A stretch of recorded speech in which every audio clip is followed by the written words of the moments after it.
check-in, come on, let's go. It's the AM Nasty Big Hello. It's the static AM radio. It's the Cool Ben Red Hot Nielsen Show. Let's go. Ho, ho!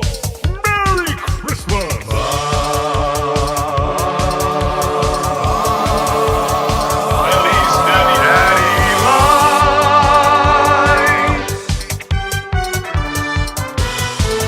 Everybody tuning in, even my wife. Mommy likes too.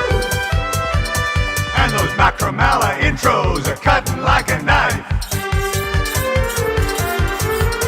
Hey, it's Mitch texting in, he's your dealer for life. Let's crack a 6 o'clock and lager with some sirloin bites.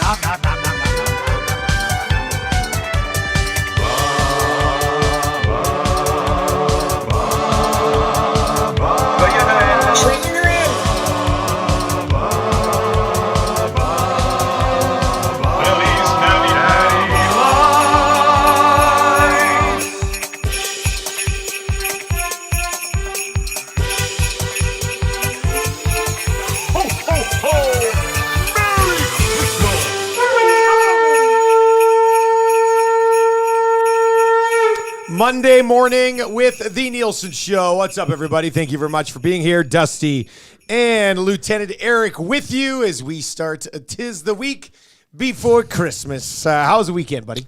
A little of this, a little of that. Lots of things. Little of that. 2 parties. Of course, the first annual EST staff mixer. That was fun. Trev, can you turn my headphones up just a bit? Which we crammed each other into a booth. Not too loud now, remember? Yeah, no, I don't want to go deaf. Oh, there we go. That's better. Yeah, that's better. Well, this might be the perfect mix. Mark it down there. That's real nice. Eric, what are you saying to me right now? What are you saying to me right now? Actually, a little bit more, Trev. Just the latest little upgrade. There we go. There we go. Now we're in business. What's up, you nasties?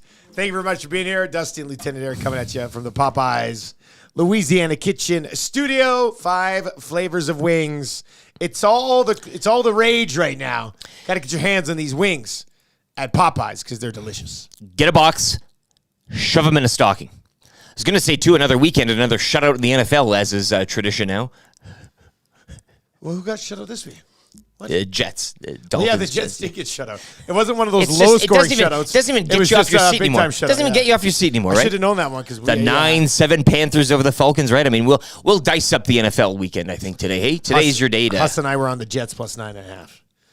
Didn't work. But I hit a nice little teaser yesterday that cashed probably my biggest win of the year in the National Football League. And it was almost a no sweater. So that was really nice. The Cool Bet account took a significant boost this weekend, which was very, very nice. Joe Belineski says, geez, EST Mixer. Thanks for the invite, boys. I thought we were friends. It was just a small crew. Yeah. It was just a small crew. The booth only fit... Well, we jammed. I mean, there was Jay Milne was there at one point. There were 7 of us in the booth, which is pretty good. Which was quite a bit for that booth. You guys had four grown-ass men jammed into that one booth on the one side. Fairly lean, some would say. A few of us. Trev, Maddie were on that. Yeah, Trev, and Maddie were on that side. So I guess, that works out well then. But yeah, it was a really good time. But it was a long shift. Like, we got there at 1:30. You and Trev rolled in, 3 o'clock, 3:30. And by the time we left at 11:30, I was just bagged. And we'd been drinking pretty much all day, but I don't even feel a buzz. I was just I'm so tired right now. It was a shift. I just want to go to sleep. Yeah. I just want to go to sleep. Your jacket was covered in lift tickets. Hey, you just had lift tickets hanging off of every zipper. We were at Bourbon Street Hudson's, and it was a pretty good time. I'm not gonna lie. It was a good time. It was just a long time, but it was a lot of fun. Sailors in it says tickets to the Falcons Panthers game yesterday were going for $7. Well, hey, there's another one. Yeah, in the National Football 9-7. League? It's come on. There are a lot of excitement to go over yesterday as the haves continue to go and the have-nots continue to go the other way. We got to get to the playoffs in the National Football League. No, that's just I'm done with NFL regular season. Get a hat, put all the teams remaining in the hunt, in the hat. pick a name, and let's. We don't need to be doing this exercise of the last like 4 or 5 weeks or whatever. It's so many games that suck. So I don't remember. At least let's say just in the last almost 15 years doing this show, I don't remember a worse NFL season. Like, people are even sitting here going, Brock Purdy, he's the MVP. Meanwhile, his running back's on pace to score like 25, 26 touchdowns this year. I just have a hard time believing that Brock Purdy is the MVP of the Niners when he has Christian McCaffrey on his team. It's staying alive, staying healthy, hey, as Trevor Lawrence is finding out as well as we move on. Hey, the investments getting banged up a little bit. But all that means is more money, more problems for Nathan Rourke. Right, that's the saying. That's exactly it. Yeah, you can text us anytime, Paris Jewelers inbox. Go see our friends at Old PJ's, and they will take care of you in the holidays. 'Tis the season to propose. You can propose now and pay later with their flexible financing options. Do not pay for 1 year. I actually, I was at the place where you proposed on Saturday night. That's right. Mentioned that story to my family. When my old stomping grounds, eh? Candy Cane Lane. It's probably next to the Donair truck that you saw down there. I did. It was in that area. Yeah. It was the first time in my life that I had a Candy Cane Lane Donair. You know, it was we'd done the walk. It was like an hour and a half down to one end and back. You can with a couple kids. Come back. The kids wanted some hot cocoa, and the Donair truck that was there had like hot chocolate. So I was like, you know what, Dad, I'll get you a couple hot chocolates. So I roll up, and in my mind, I was like, don't order a Donair. Don't order a Donair. Don't order a Donair. And I was like, I'll have 2 hot chocolates and a Donair, please. You ordered the hot chocolate first. I thought you go straight to the Donair. One Donair plus. Then I was like, you know what? Let me try one of these Donair things you have. Might as well give it a little bit of a go. Yeah. So I got a little Donair wrap. You know, it's a food truck Donair. Extra sweet sauce? Do they have a sweet sauce, peppermint? Not regular, not extra, but just regular sweet sauce. I got the kids an elephant ear because kids always love elephant ears. So I got them an elephant ear. That was pretty good too, actually. But yeah, no, it was good. And then Marshall got in on the Donair with me a little bit, and he has a couple bites. And then I looked down at him, and he's standing there looking at me, going, he goes like this. He goes, I said, "You want another bite, buddy?" He goes, "Yeah." So I gave him a third bite. Doing the old Poggy RV on you. Three bites of Donair. That's a new Donair record for Marshall. He was pretty fired up about that. But Candy Cane Lane, more like Candy Rain Lane. It was actually raining on us at Candy Cane Lane. I said that joke to my wife at the time. It didn't slap as hard as it will here. Yeah. But I thought it was funny. She goes, "Oh, it's a stupid dad joke." Stopping other dads on the walk. Hey, what do you think? Check this one out. Say the same thing as me right now on the count of 3. 1, 2, 3. Candy Rain Lane. Like everybody was, all the dads we were right on it. Big day for you guys. Oh, yeah. It was, but I mean, what the hell is going on here? We're walking down Candy Cane Lane. There's barely any snow on the ground, and it was raining on Saturday night. Raining in Candy Cane Lane. That is a hell of a thing for you to say to me. That just didn't make any sense, man. It's quite the change as to what we're accustomed to at this time of year. Yeah, well, yeah. I mean, I don't know if I should enjoy this or actually miss out on winter. Where are you on it? Right? Because I would like some snow around Christmas time, but I'm not missing like minus 20, minus 25 temperatures. Yeah, I mean, I'm old enough that I don't really care. I just, it's moisture, right? Like, I'm kind of taking a very... Look, 6:12 Monday morning, I don't need to get into this. It's Christmas is here. We're having a great time. Snow or no snow, I don't care. It could be 30 above. Wouldn't that be something? What are you going to do? It's still Christmas. Well, we're at Still Candy get no Cane sun. Lane. I saw 2 kids in shorts Yeah, well... at Candy Cane Lane. I see Troy in shorts every Monday and Thursday at the Centric Casino Sports Bar and Lounge, Centric Casino Fort Road, where I'll be tonight, Monday nighter, Seahawks and Eagles, the last ride. Oh, boy. Also, Matt Iwanek showing up tonight for the last ride. What? So if you want a little piece of Matty, join me tonight at the Centric Casino Sports Bar and Lounge, Centric Casino Fort Road. And as I mentioned, your brother-in-law, ex-former, current, T-Roy, the short game. I wonder Always if he's the short coming in game. Wednesday again. for the 365. draft. He better be. Out. We discussed details of the draft yesterday in our text chat. Did we get to the bottom of it? it? An open discussion. Well, you sent the initial text. I just hearted it. I said, I good know enough you for me. hearted it. I And was then like- everybody's like, well, I didn't read the rest. Are we good? Like, I'm think going we're by good. what you said. I know that Quinn basically signed off on it. Okay, well. The commission is like, all right, let's do it. So We'll lay that out as we work our way through the show today. But it's going to be, it looks like in the end we've settled for a 14-round draft of TV and movie characters. Got enough to work from, hey? I think so. I mean, if you were to look at Christmas Vacation, if you really had to, you could draft 7 or 8 characters from Christmas Vacation. You know what I mean? Like That's a strategy. That's a way. Just a straight up Christmas Vacation Do the stack. cast. Yeah. I mean, if you can land, and it's going to be, actually, we still need to determine, like, so Glue Guy said like 2 times, he goes, I think I'm going to take number 1. I was like, well, we got to lock this in, though. Well, like, yeah. Tommy Gazzola, That sidetrack here from the Christmas gathering on Friday, Tommy Gazzola, I said, well, you're going to have second choice of where you want to pick. He goes, I want 4-5 swing. So Tommy has the number 2 pick, or he has the choice. He could pick number 2 But if he wants to go in the... He could pick number 3 if he wants. But Tommy Gazzola was telling us on Friday that he wants a 4-5 swing. So nobody cares where they sit? Is that kind of what I'm getting here? The seating arrangement of the Christmas draft is... I think that was something pushed maybe by the disgraced commish. I like it. I do have a preferred seat. You like that in one terms at of the like, end there. I don't want you don't want to be in the middle. You're kind of all Well, you're going to have busy. choice of seats. Because nobody you're else selecting 4th, so you get the first Perfect. choice of seats, right? See, I think in such a depth draft, I'm choosing the seat. Place me where you want in the drafting order.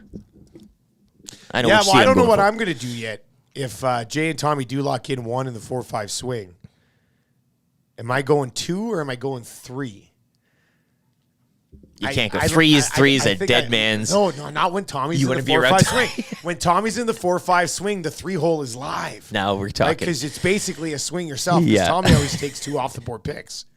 So part of me is leaning towards taking the 3 pick, which would mean that you, who were 4th, could end up with the 2nd pick and the chair of your liking. which is a not real bad. catbird Which is seat. not. All right. I would be in the catbird seat. What's that meaning? What's that mean? Where's that catbird? Number 2 is not bad in this. I don't think I'll be left that's with. the thing I'm trying to determine here, because we're looking at Clark Griswold. He's going to go. Yeah, I thought we said there was a clear-cut 2 here. you get like a cousin Eddie, maybe. Yeah, I don't know. Cousin Eddie could go early. Tim Allen and the Santa Claus. Well, we are going to have to draft to Santa. Anyway, we'll get to the categories as we work our way through this draft. This is just Catbird seat. TV and movie Christmas characters. Dan Spence is in and says, El Nino, more like El Niñez. Yeah. If you're looking at dad jokes that slap, I do believe we just got one there. So that hockey game. Well, I don't want to get there just yet. Okay, yeah, let's keep going. Speaking of hockey games, I got time. I called 2 games yesterday down at the Silent Ice Center, which isn't as far out of town as I thought it was. Beautiful facility. You packed an overnight. Really nice Like, facility. You packed for a big Yeah, trip. it's just and like, you I'm whoa. out. See you guys on Tuesday. Actually, you know what I should have done? I should have got a hotel down there and just gone to sleep for 2 days. Use the full experience, yes. Yeah, that would have been good. But, I called the U17 and the U18 Winter Tournament Championships. And it was good. I was working with Dean Millard. Dino is a beauty. When I got there, the other game was just finishing up. And Peter Labardius was on the call. And Gene Principe was intermission host for the first 2 games of the day. Love it. So, yeah, Dino didn't mess around. He booked some pretty heavy hitters in Lubo and Gino. So it was good. And then, the 2 games I had, they were good hockey games. U17 game was excellent. And the U18 game was good as well. U18 game was won by Okanagan HC. And the U17 game was won by the Titans, which is a pretty good team. HC. Yeah, that's what it is. Getting some Spengler early for you. Like here. Edmonton, like the Edmonton club that Belsey coaches. Belsey's team lost. He was not happy. It was watching Belsey on the bench is pretty good. Oh, was he like smashing stuff? Well, no, but Okay. you can tell he gets pretty angry. Okay, good. Well, Yeah, he did an interview with Dino mid-second period, and it was like short. Like Belsey was just, oh yeah, it was good. Shorts I was Dino sitting in the there kind of just like, I'm just sort of laughing at it. But yeah, no, it was a good time. Good, and calling 2 hockey games in one day is a little bit of a grind. Like just calling back-to-back games. And I have to go do that at the Spengler here for 5 or 6 straight days. But 2 hockey games is a bit of a grind. Dino did 5 in one day at this tournament. 5 games in one day. He goes, I think I've done like 18 games in the last 5 days. and I did 5 in one day. I was like, you can't call 5 hockey games in one day. You're nuts. Yeah, but you say that to Dean, and it's almost like a challenge again. He'll do you 6. Yeah, pretty much, right? Penner's Pancakes is in Silent Ice Center. Beautiful facility for watching hockey. Very spacious and wide open. Yeah, it was really good. Really good time. So thanks to Dino and Silent Ice crew for having me down there for their JPHL Winter Championships.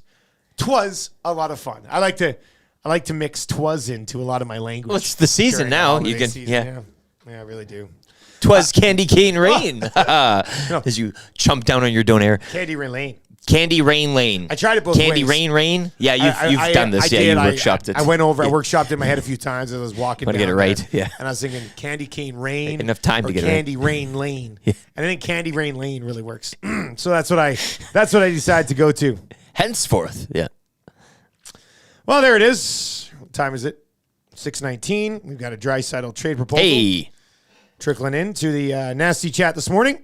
do you want to read the full package, or I'll get to is it. there any sort of Yeah, idea let's see to it? here. Or Derek Knight says Draisaitl traded because he can't score 5-on-5. Trade him for an elite goalie and a D-man. And then Penner's Pancake says UC Saros and Roman Yossi. yeah. Oh boy, it's gonna be that type of week, is it? Hey, 4-2 on the homestand. Yeah, it's interesting because if they trying to think, let's say they win 2, lose 2, win 2. It would have been a 4-2 stretch on the homestand, but you would have been feeling pretty good coming out of it, right? But with those 2 opponents, and I think prior to the homestand, you're coming out of this thing 4-2 again. You're like, well, this is you took a step. You got to keep taking these steps. You can't get down on yourself now, right? You can't. The city, the fans, everybody. I know the trade proposal and everybody. 4-2. Keep moving on. 6-game road trip now. So yeah, 3 Keep games taking those before bites. Christmas, quick 3 Christmas after, yeah. break, then 3 more. The weird thing here, it's not weird, I guess, but they went on a heater, the longest winning streak in the league this season, and they're still 13th in the West. You know what I mean? It's Like tough. they just won 8 in a row before dropping these 2, and they are still 13th in the West. Now, it's kind of clogged up there a little bit. Let's just take a quick look. I was looking at these standings last night, but here is the wild card race. Is our Wi-Fi a little slow? Oh, there we go. I got it. Wild card race right now in the West. Nashville, 36 points. Won 4 straight. They won 4 straight. 7-3 in their last 10. So that's Coyotes, they've won 2 in a row. 32 points. They're 6 in and the 4. second wild card spot. St. Louis Blues, give me their last 10. 4-6, but winners of 2 straight. Win 2 straight. 31 points. Calgary Flames, 4-4-2. 29 points. Minnesota Wild, 7-3, winners of 3 straight. oh boy. So they were fading a bit too, Yeah, they and then were. now they're coming back to business. They are 500, 12-12-4. Seattle Kraken, 2-5-3, 28 points. Edmonton Oilers, 8-2, 8-2. So 8-2 in their last 10. and I think below that no longer needs to worry, right? I mean the Ducks, the Sharks. Sharks, I and think there's Hawks. a cutoff line there, and Yeah, they're out of it. I'm official. You know what is it? December 18th.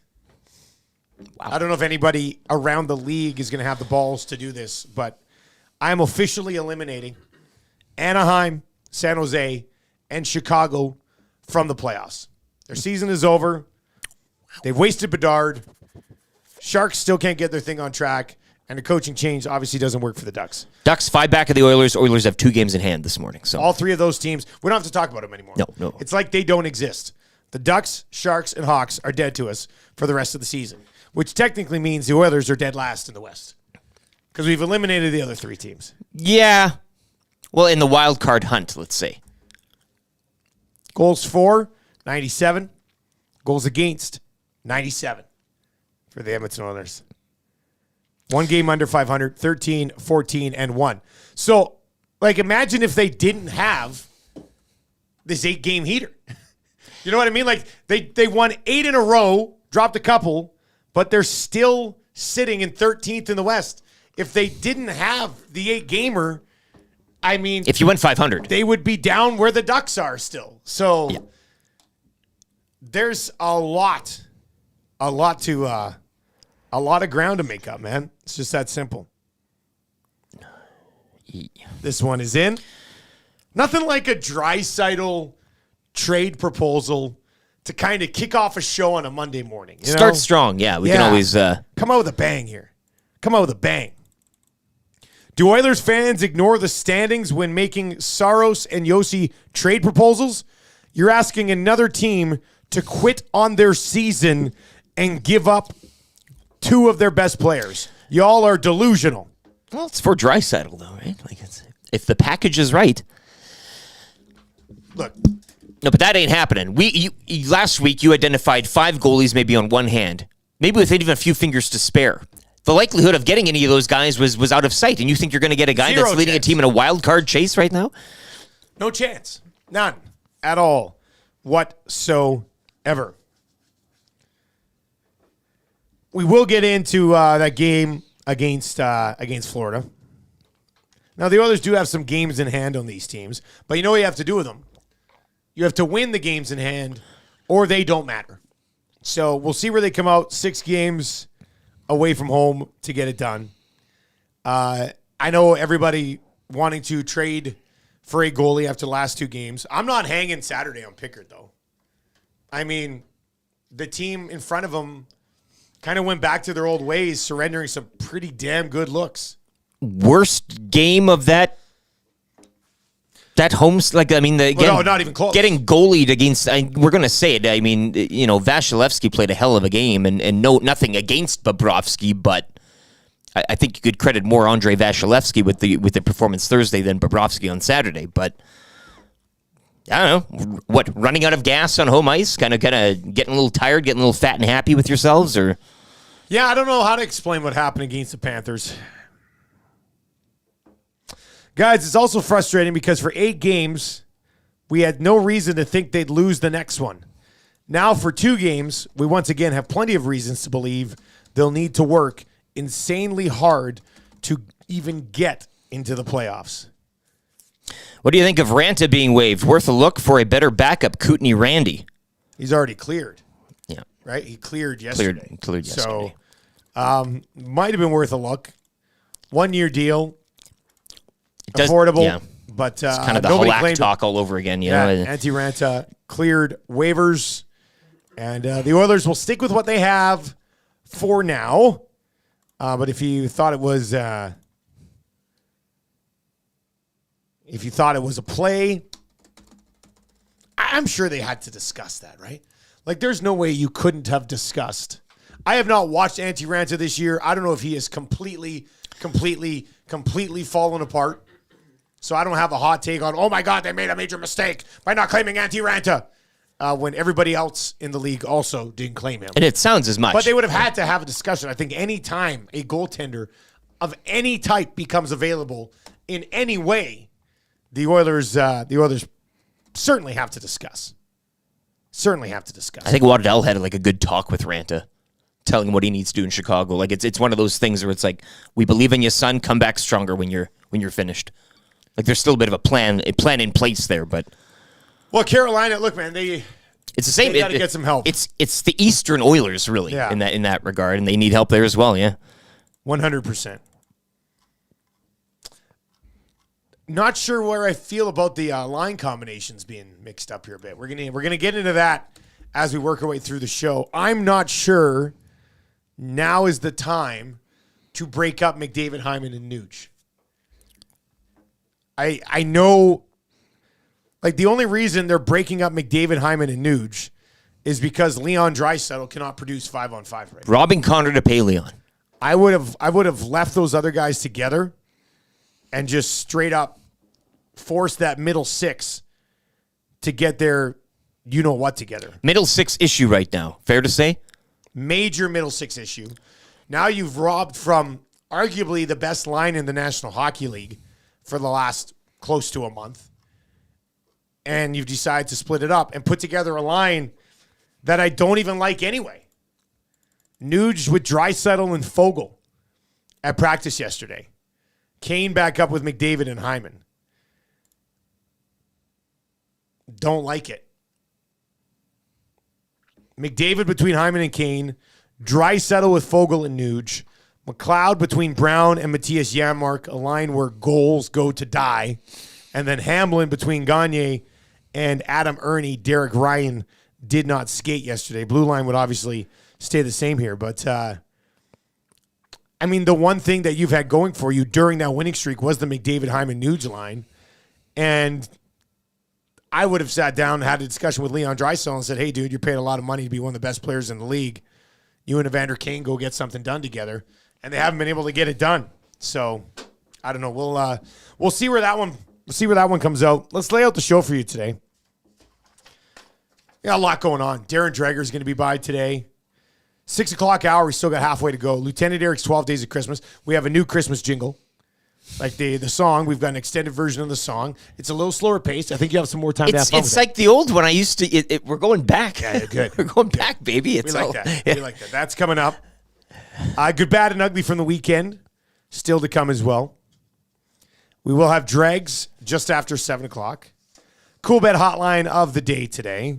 We'll lay out exactly what we're going to be drafting in this Christmas draft on Wednesday from 9 to 11 on the Hangout. Should be good.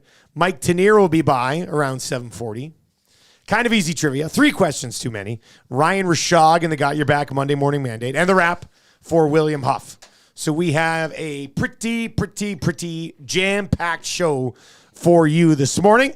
Let's get to a sports update for Green Plan. Lieutenant Eric's got that when we come back. 12 Days of Christmas. More of your thoughts on breaking up the McDavid line to try to get Draisaitl going. Like what the... That is a hell of a thing for you to say to me. Sports update. Tuesday. Let's go.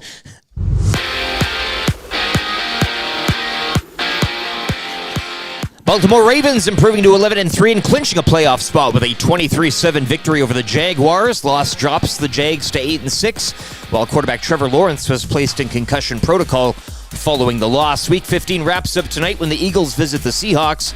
Join me for the game at the Centric Casino Sports Bar and Lounge at Centric Casino Fort Road. $11.99 loaded burgers on special, beer and highballs as well, and a free scoreboard with prizing on the line. NHL action saw Vegas double up Ottawa 6-3. Nathan McKinnon's point streak hits 15 games. Avs crushed the Sharks 6-2.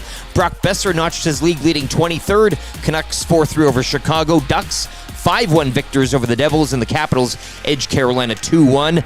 Following back-to-back losses on home ice, the Oilers will kickstart a 6-game road trip tomorrow against the Islanders. 5 games around the NHL later tonight. Steph Curry's 3-point streak snapped at 268 games. What a bum. Warriors are going to win, though. They beat Portland 118-114. Raptors host the Hornets tonight in one of 11 games around the association. And the Edmonton Oil Kings cap in the weekend with a 3-2 overtime win against the Pats yesterday. The club returned to action December 27th up in Prince George. This sports update brought to you by Green Plan, providing you with award-winning environmental planning and consulting services. Whether it's municipal, industrial, or residential, plan it right with Green Plan. Visit green-plan.com or give them a call, 780-455-4292. The Nielsen Show featuring Lieutenant Eric. Only on Edmonton Sports Talk.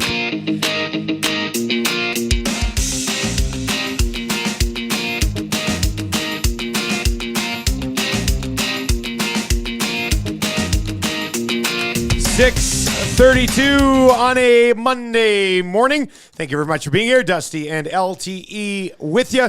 You can text us anytime. 780-218-9999. Could win text of the day for A&W. We got some exciting news in January with A&W. Do I get to break it? Can't say anything yet. You could possibly break it come January. Yeah.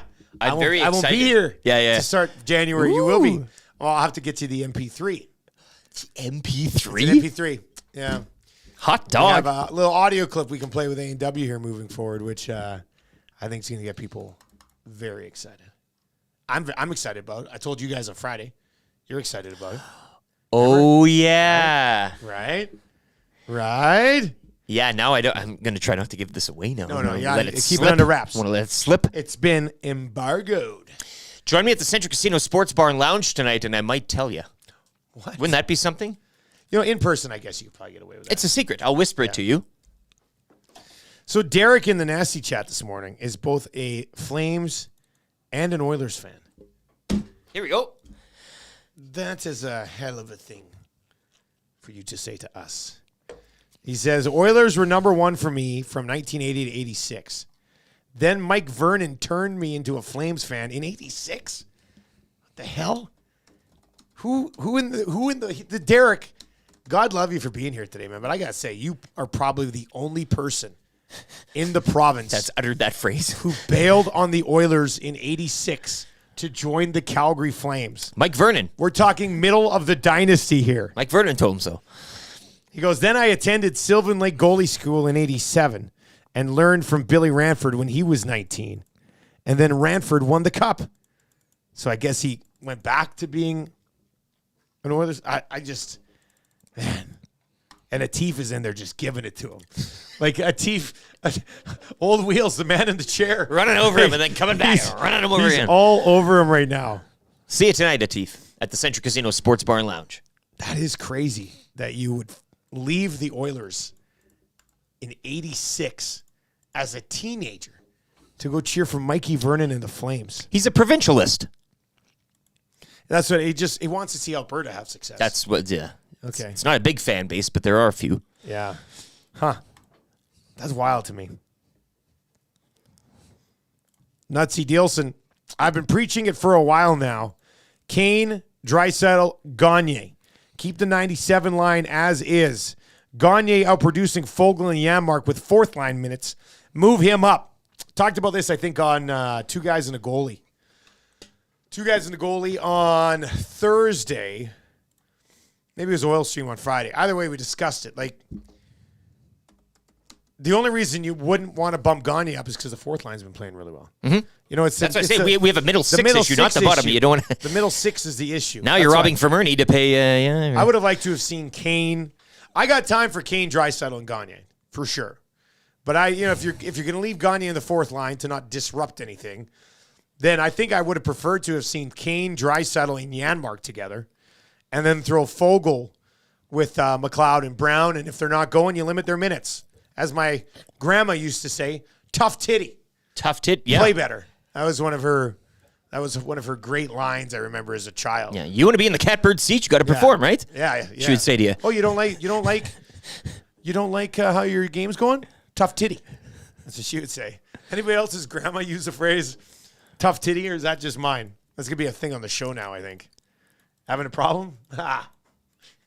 Tough titty. You've used that phrasing in Two Guys, and I think that was episode 158. Was that actually called one of the episodes? Yeah. It sounds like the name of a Two Guys show. If I'm not mistaken. Yeah. No, that's a good one. I like that. NFL yesterday, we're going to get into that. Should we do the 12 days? You want to do 12 days I'm right ready now? whenever you are. So now are we again, new track. How though, many eh? days? What are we doing here now, do you think? Well, we're on 9. Today would be 9. Today's and then 9? So tomorrow is 10. Our last day is Wednesday. So it'll be 11, 12. Which will be 11, 12. If you want to double up on 11, 12, Wednesday, I'm fine. 11, 12 combo. You want yeah? Well, we're going to have to. Yeah. I mean, No, but if you want to double up tomorrow, we can leave 12 for its own day. I mean, it's Well, I'll do 9 today. And then we'll see about 10, 11 tomorrow. I do like leaving the 12th, like the final, give it its own. okay. Yeah, I know. That's good. I like it. 9 today. All right, let me just see here. How dude. Okay.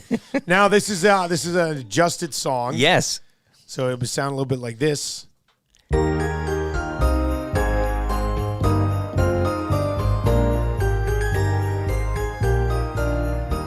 your plan.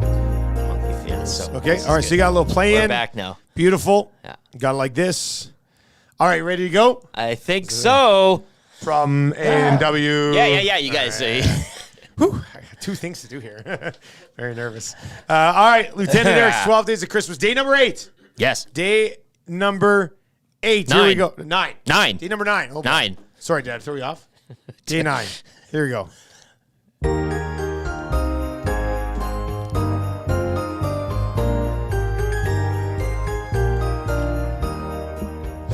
On the first day of Christmas, EST gave to me a black sedan guy being creepy.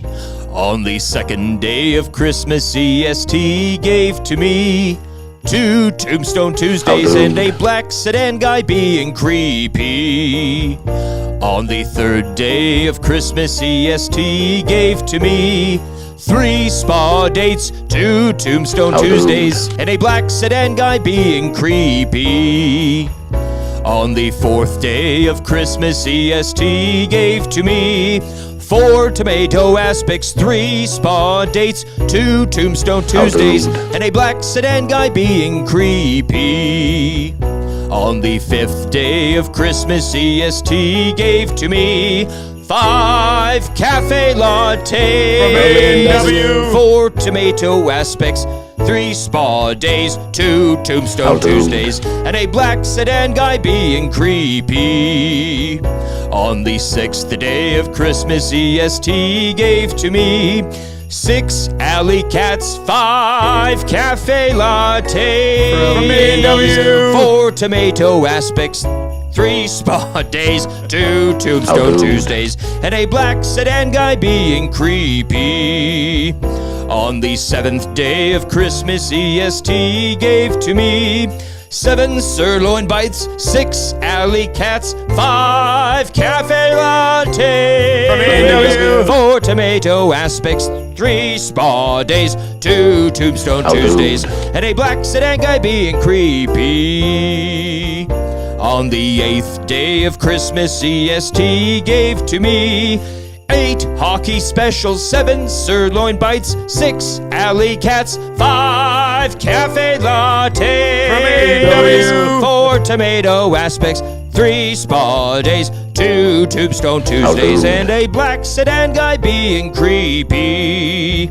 On the 9th day of Christmas, EST gave to me $9.99 smoked brisket cheesesteaks, 8 hockey specials, 7 sirloin bites, 6 alley cats, 5 cafe lattes, 4 tomato aspects, 3 spa days, 2 Tombstone Tuesdays, and a black sedan guy being creepy. Whoa. You have just thrown a wrench into this thing, buddy. Are you sure you wanted to go there with that one? Day 9? I only got 3 more. It's look, what that's is it? 3. Day 9. Yeah, $9.99 smoked brisket cheesesteaks because they're $9.99. $9.99 of them. $9.99. $9.99 smoked brisket cheesesteaks from Central Casino Sports Bar and Lounge. How'd you feel about the new bed? Oh, it's great. It's the old one I used at the old the old. So it's like what's new is old again or whatever. Okay, good. So you're feeling good about it. I like the plan. Yeah, It's a little more to beat. You breathe it a little bit. Yeah, it's good. And you guys, I mean, you're I don't growing know, into I don't know it. if You're we're, growing I don't know into if it. we're making it worse. I know. I feel like we're making it worse. I don't think so at all. I don't know. Everybody Trev, else is singing along at come out home. on like our performance right now with this thing. Right now, I thought that was awesome. Yeah. That was really good. Just seeing the nasty chat too. Everyone's like, "Holy crap!" Like, do that at home. Like, that's impressive. You can. That is really impressive. I would have coughed in there. I would have that's a home run without a doubt. Good Come job, on in LT. on the 8 hockey specials if you want to. 8 Why hockey not? You specials? can jump in whenever Hockey you want. specials for everybody. Man, we that was- still have not determined what the hockey special is, eh? Do you think if we called Seductions and said, "Hey, I'm just curious. I was looking at your website. What exactly is involved in the hockey special?" That it says on the website that I've looked here. I haven't looked on my own. But you got to go in and ask for it because they won't. That's the whole point of the speakeasy. It's a secret special? Yeah. So it's you can't know until you go and ask, and then they. And I Well, think if you Trev, ask, It looks like this is a job for you, my man. Oh gosh. Actually, we have a practicum student starting in January. Yeah. We'll pawn Job it off number to him. one. Yeah. We'll pawn it off to him. We'll see what Nate thinks about that. Day one. Excuse me, guys. Did you send your practicum student over to Seductions to find out what the hockey special was? Yeah, was that wrong? his report back. Day 1, I was sent out to an unusual business that I've never frequented before. But if he doesn't like the special, ask what the special is. It doesn't sound too good. And then you can leave. You don't need to. You just need to go and ask for the special. I'm going to pass on that. That's not what I had maybe envisioned. maybe I'll come back for it tomorrow. Yeah. Just to know what it is. Is it a massage while the game's on? Probably. Wait, so there's actually a hockey special at Seductions? Yeah, man. Oh, yeah. That's where it comes from. Go to the website. Yeah, you can. Yeah. No Just way. mention the hockey special, and you get a. Oh, I'm waiting for the Oilers to we slide need in to we and say need to they figure can't that do out. All right, you guys can't offer up this hockey special at Seductions. They're the hockey Oilers go after Seductions. to stop offering the hockey special. That's the fight we didn't know we needed. That's too good. 780-218. Yes. 99. What does the hockey special entail? Please let us know. No. We don't need that today.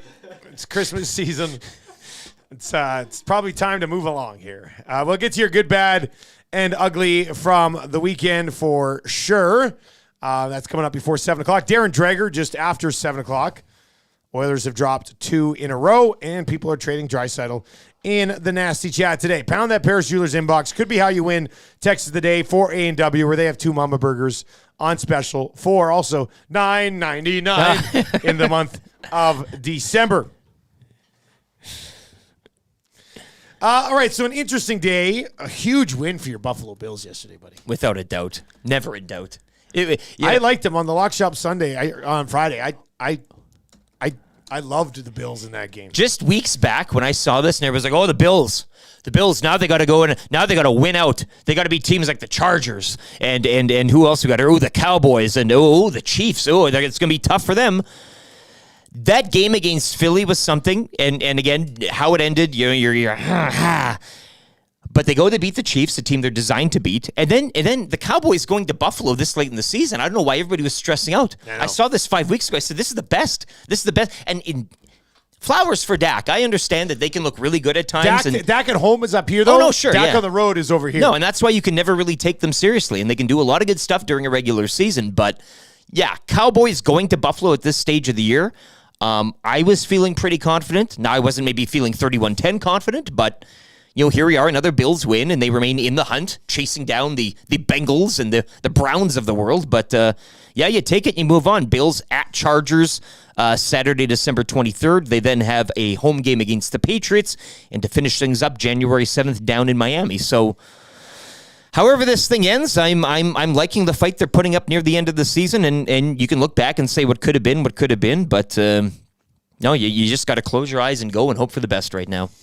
Ravens, a tidy 11-3, 6-1 on the road, 23-7 win. Trevor Lawrence in concussion protocol. Coming out of that one, the Niners roll over the Cardinals, 45-29. Brock Purdy, 242 yards, 4 touchdowns. Christian McCaffrey got a couple of them, had 115 yards and a touchdown on the ground as well. The Rams, 7-7. They get by the Commanders, 28-20. Oh, another real tight football game. Panthers beat the Falcons 9-7. The Saints get by the Giants 24-6. The Chiefs on the road in New England. Patriots now 3-11. Kansas City 27-17. The win there. Yeah, Cutlet Mania, hey? That's kind of, not since Linsanity have we seen such a... Well, and his agent was in the full green suit. Yeah, because he had a big week and everything. Yeah. That's what a week it was. Tough for one Tommy there. DeVito and the fan club. Patty Mahomes, 305 yards, 2 touchdowns, 2 picks in that one, too. The Jets get shut out. The Dolphins put up 30 without Tyreek Hill. Huge game for Jalen Waddle. 8 catches, 142. And a touchdown. Mostert, 2 more touchdowns on the season. He's having a heck of a year. The Texans get a big win in overtime, coming from behind in the second half. That's one the Texans pretty much had to have. Mm-hmm. Case Keenum, 229 yards in the air for the Texans. They go to 8-6 and get themselves fully in the thick of it in the playoff race there. The Browns are 9-5. Joe Flacco throws 3 picks, but didn't stop slinging it. 374 yards, 2 touchdowns, 3 interceptions, outscoring the Bears 13-0 in the fourth quarter to win a huge game for the Browns. The AFC, man. The Colts are going to win the AFC South. Just watch, right? Like, that's going to happen. Gardner You got the Bengals. The Bengals are probably a bit like Browning in the. It is, and if the Bills don't make it here, that's going to be an indictment on everything. Minshew on Saturday. Quick look back to the Saturday games, then we'll get into your good, bad, and ugly from the weekend. Minshew, 215 yards, 3 touchdowns. Colts win 30-13. Steelers are falling apart. Colts go to 8-6. Denver Broncos, who've been red hot, run into a true contender and get a dose of reality in the dome. 42-17. Jared Goff, yada, yada, yada, throws for 5 touchdowns, 278 yards. St. Brown, 112 yards, touchdown. Jahmyr Gibbs, 11 carries for 100 yards and a touchdown. And then the Bengals, what a fourth quarter by the Cincinnati Bengals as they put up 21 to force overtime and then win it in overtime. Browning, 324, 2 tutties, and an INT in the win. Huge win for the Bengals, too. Bills had to have it. Like, when it comes back around to it against Dallas, they had to get that job done. Bias aside, they're arguably the better team out of those competing right now. They won't make it, and we'll get to see the Bengals and Browns get trounced. Well, they would be in today, though, right? Wouldn't they? Let me just bring up the AFC standings.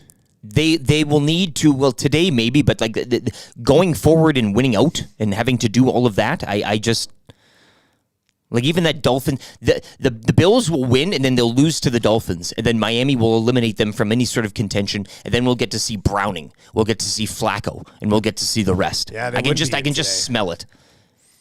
So there's 4 teams at 8-6: Bengals, Colts, Texans, Bills, and all of them getting dubs this week. Steelers, Broncos, tough spot now being at 7-7. Kansas City Chiefs at 9-5, same record as the Cleveland Browns so far this season. If you want to chime in on anything in the NFL yesterday, you can hit us up, 780-218-9999. Mike Tanier will be by around 7:45 today to dive into this a little bit more. Hey, boys, can you tie the Doug Roach goal call? Look at this. Look at that with a little Don Cherry. Let's look this here and sprinkle in some eyes references. Somebody texted in a photograph of... yeah, I got it on Twitter last night. You saw that, eh? Yeah, Doug Roach Reffing was, the game, was yeah. reffing yeah, here's Jim. a hockey game. Here is the man behind your roof daddy commentary who's reffing my grandson's game in Virden, Manitoba today. Thank you, Jim. But yeah, imagine the chirps he's getting, hey? All from the officials. Good one, ref. Yeah. Little of this, little of that, eh? Look at this, ref. Look at that. That's got to be tough. That's a tough pill to swallow right there.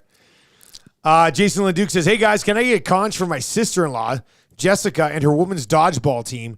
They won bronze in the North America Caribbean Dodgeball Championship in Houston on the weekend. My goodness.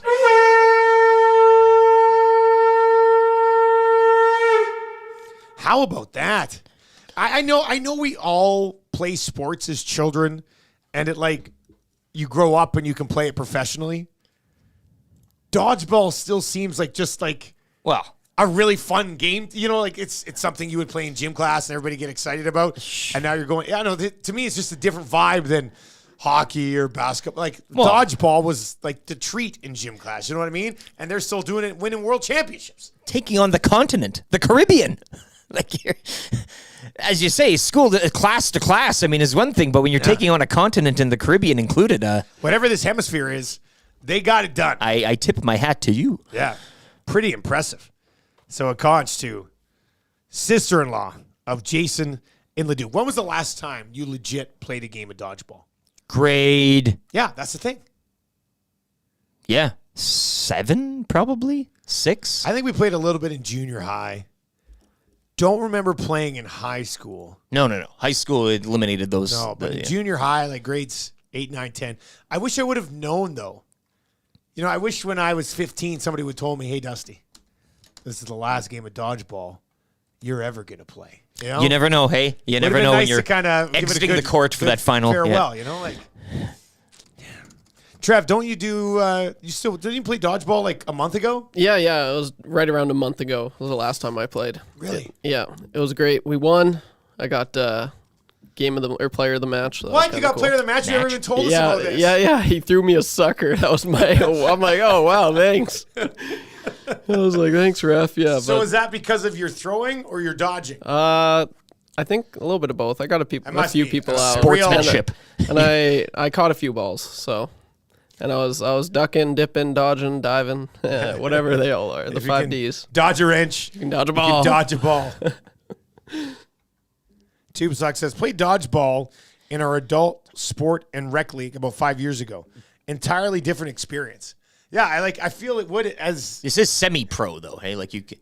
Yeah, it was pretty competitive. I'd but you guys could probably, if you wanted to take your team and go like full competitive. I think so. Yeah. Yeah.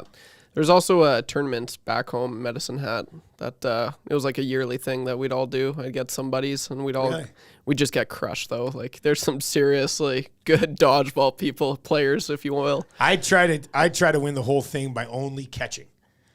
I just want to catch and dodge. I don't even want to throw. Just want to go in full-blown stealth mode. So I'm saying that's how you transition to the legendary career of volleyball. Is that maybe how you... Is that why I transitioned? Yeah, probably. Yeah, I mean, court sports, there for me. You love the court. Yeah. He's... Yeah, big time.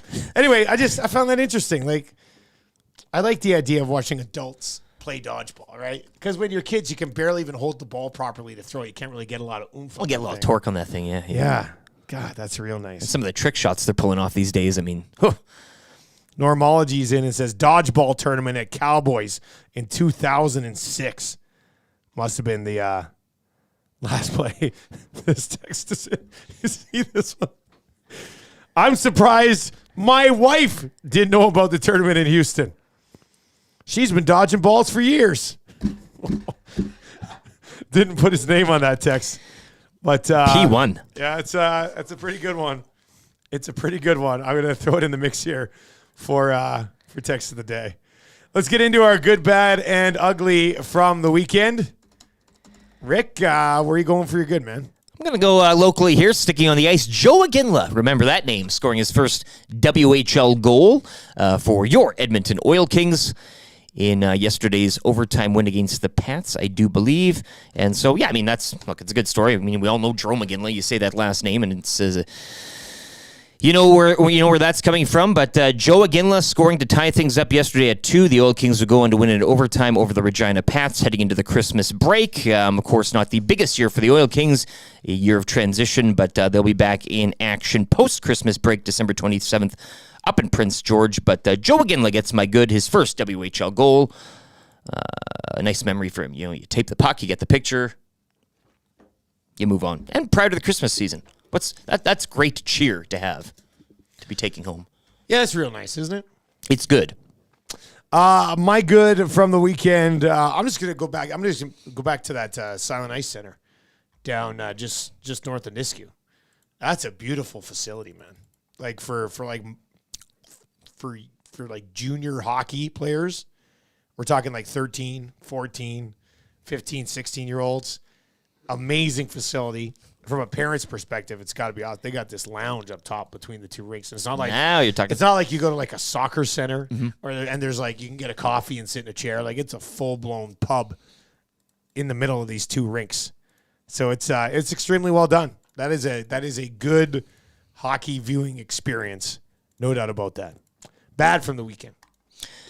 Bad from the weekend, I'm going to go with the NFL once again as we limp closer to wild card weekend, whatever you want to call it. I'm saying do away with wild card weekend as well, even if the Bills do make it. It's one of those things where it's the haves and the have-nots, and you're slowly going through the have-nots, and we're slowly having these teams at mediocre or 500 records fade from the picture or punch back up and say, hey, remember me? I'm still in the mix. The regular season needs to end. It needs to end quick. I can't wait for the playoffs. I mean, that's what it's all going to be, but you can identify the true players, I think, this season. But yes, I mean, another shutout, another game in which two teams finish in single digits. Yeah. It's getting to a point of hilarity, and the Tommy DeVitos of the world, I do welcome them because it adds a bit of a, something to chew on during these final few weeks. Yeah, even though the Giants only scored 6 points, you still got the DeVito discussion. So I'll take it, I guess. There's always that for you, which is real nice. My bad. I got to go back to Saturday night. I still can't believe it rained on us at Candy Cane Lane. What were you calling it? Candy Rain Lane. Yeah, you can't let this... Use that as much as you can. Send us your CSI Miami clips for Candy Cane Lane when it's raining. You might be able to come up with that. We're walking, and it was like when Jerry cried. Remember, he's like, what's this salty discharge? We're walking, and I was like, what are these drops hitting my head, and it's not snow on December 15th? The hell is happening here? And it was like a buzz. You could hear like a murmur throughout Candy Cane Lane. Yeah, people were talking. It's raining. Oh, my God, it's raining. The chatter. Now, it wasn't pouring, right? So it's not like you had to run back to your vehicle or anything. But I don't know if I'll ever experience that again. I might not. My entire life. It's like when I've played dodgeball for the last time. You just don't know that that's it. I'm not sure I'll ever be at Candy Cane Lane with rain again in my life. So that's my bad. I mean, what you want there? I was fine with the temperature, or maybe cool down a bit. Give me some flurries. Give me like that nice dusting, little Christmas flurry, a dusting of the white stuff as we walk down Candy Cane Lane, making memories for the rest of our lives. It was pretty good. I would say on a scale of 1 to 10, I'd give Candy Cane Lane like an 8.5. Well, the houses and the displays, I mean, it's they ball out for you. I would Snow or no snow, right? I would say 60% of the houses put in a good effort. 60%. 30% are like in it, but They showed up. they just kind of showed up. 10% are completely MIA. I don't know how you can live on that street and not have your lights on, even like your house light on. You'd have to have you'd have to have like term. Like you'd have to be a resident there like 20 plus years to say, you know what, yeah. Like you'd have some senior. You can't just move in onto the block But and by not that do point, anything. you probably already have all your stuff, right? So you True, but maybe you're like older. Like maybe you've done your time. But to move onto that street, I could never imagine. Like there's got to be something in the clause, something like, hey, you have to waste this much power every year from this month to that month. It's what we do on the street. Is that a new hat? Yes. Okay. I've been looking at it all morning. Did you get it this Christmas Yes. from your brother? Yes. I nailed it. Nailed it.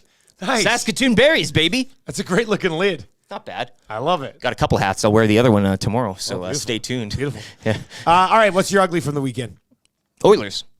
Yeah, Connor Brown. I'm going to go with Connor Oh, Brown. wow, your specifics. Like, Connor Brown has managed to suck the life offensively out of Leon Draisaitl 5-on-5. How did that happen? At least he has a respectable number, though, like jersey number. There are things he does right, and that's one of them. So go a little easy. Give it some time, really Dusty. starting to Give have it some a time. tough time here with but he does a lot of things right.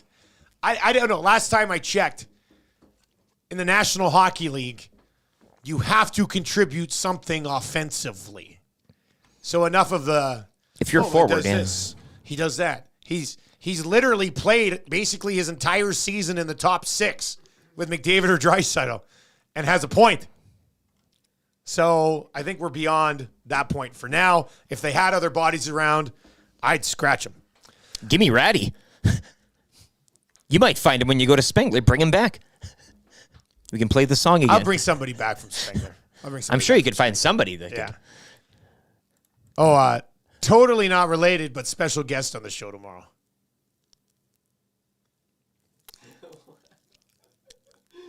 I'm going to do like Marshall with the donor. All right, Darren Dreger's coming up. Let's get to a sports rewind with Lieutenant Eric.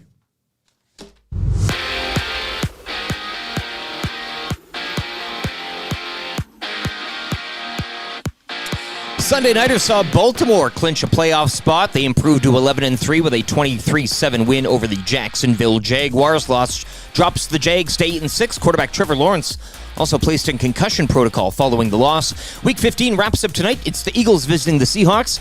You can join me for the game at the Centric Casino Sports Bar Lounge at Centric Casino Fort Road. $11.99 loaded burger special, beer and highballs as well, and a free scoreboard with prizing on the line. NHL action from last night. Capitals edging Carolina 2-1. Ducks 5-1 winners over the Devils. Brock Besser notched his league-leading 23rd. Canucks 4-3 over Chicago. Nathan McKinnon ran his point streak to 15. Avs crushed the Sharks 6-2. And Vegas doubling up Ottawa 6-3. Oilers kickstart a 6-game road trip tomorrow against the Islanders following back-to-back losses on home ice. 5 games around the NHL later tonight. Steph Curry's 3-point streak snapped at 268 games. Golden State would go on to beat Portland 118-114. Raptors host the Hornets tonight, one of 11 games around the NBA. Back over to hockey, where the Oil Kings capped the weekend with a 3-2 overtime win against the Pats yesterday. The club break for Christmas. They'll return to action December 27th up in Prince George against the Cougars. Sports update brought to you by Universal Rewind. Maintenance days aren't just for hockey players. Electric motors need that tender, loving care as well. Contact Universal Rewind to have them properly maintain your motors. Choose experience, expertise, and quality. Choose Universal Rewind. The Nielsen Show featuring Lieutenant Eric. Only on Edmonton Sports Talk.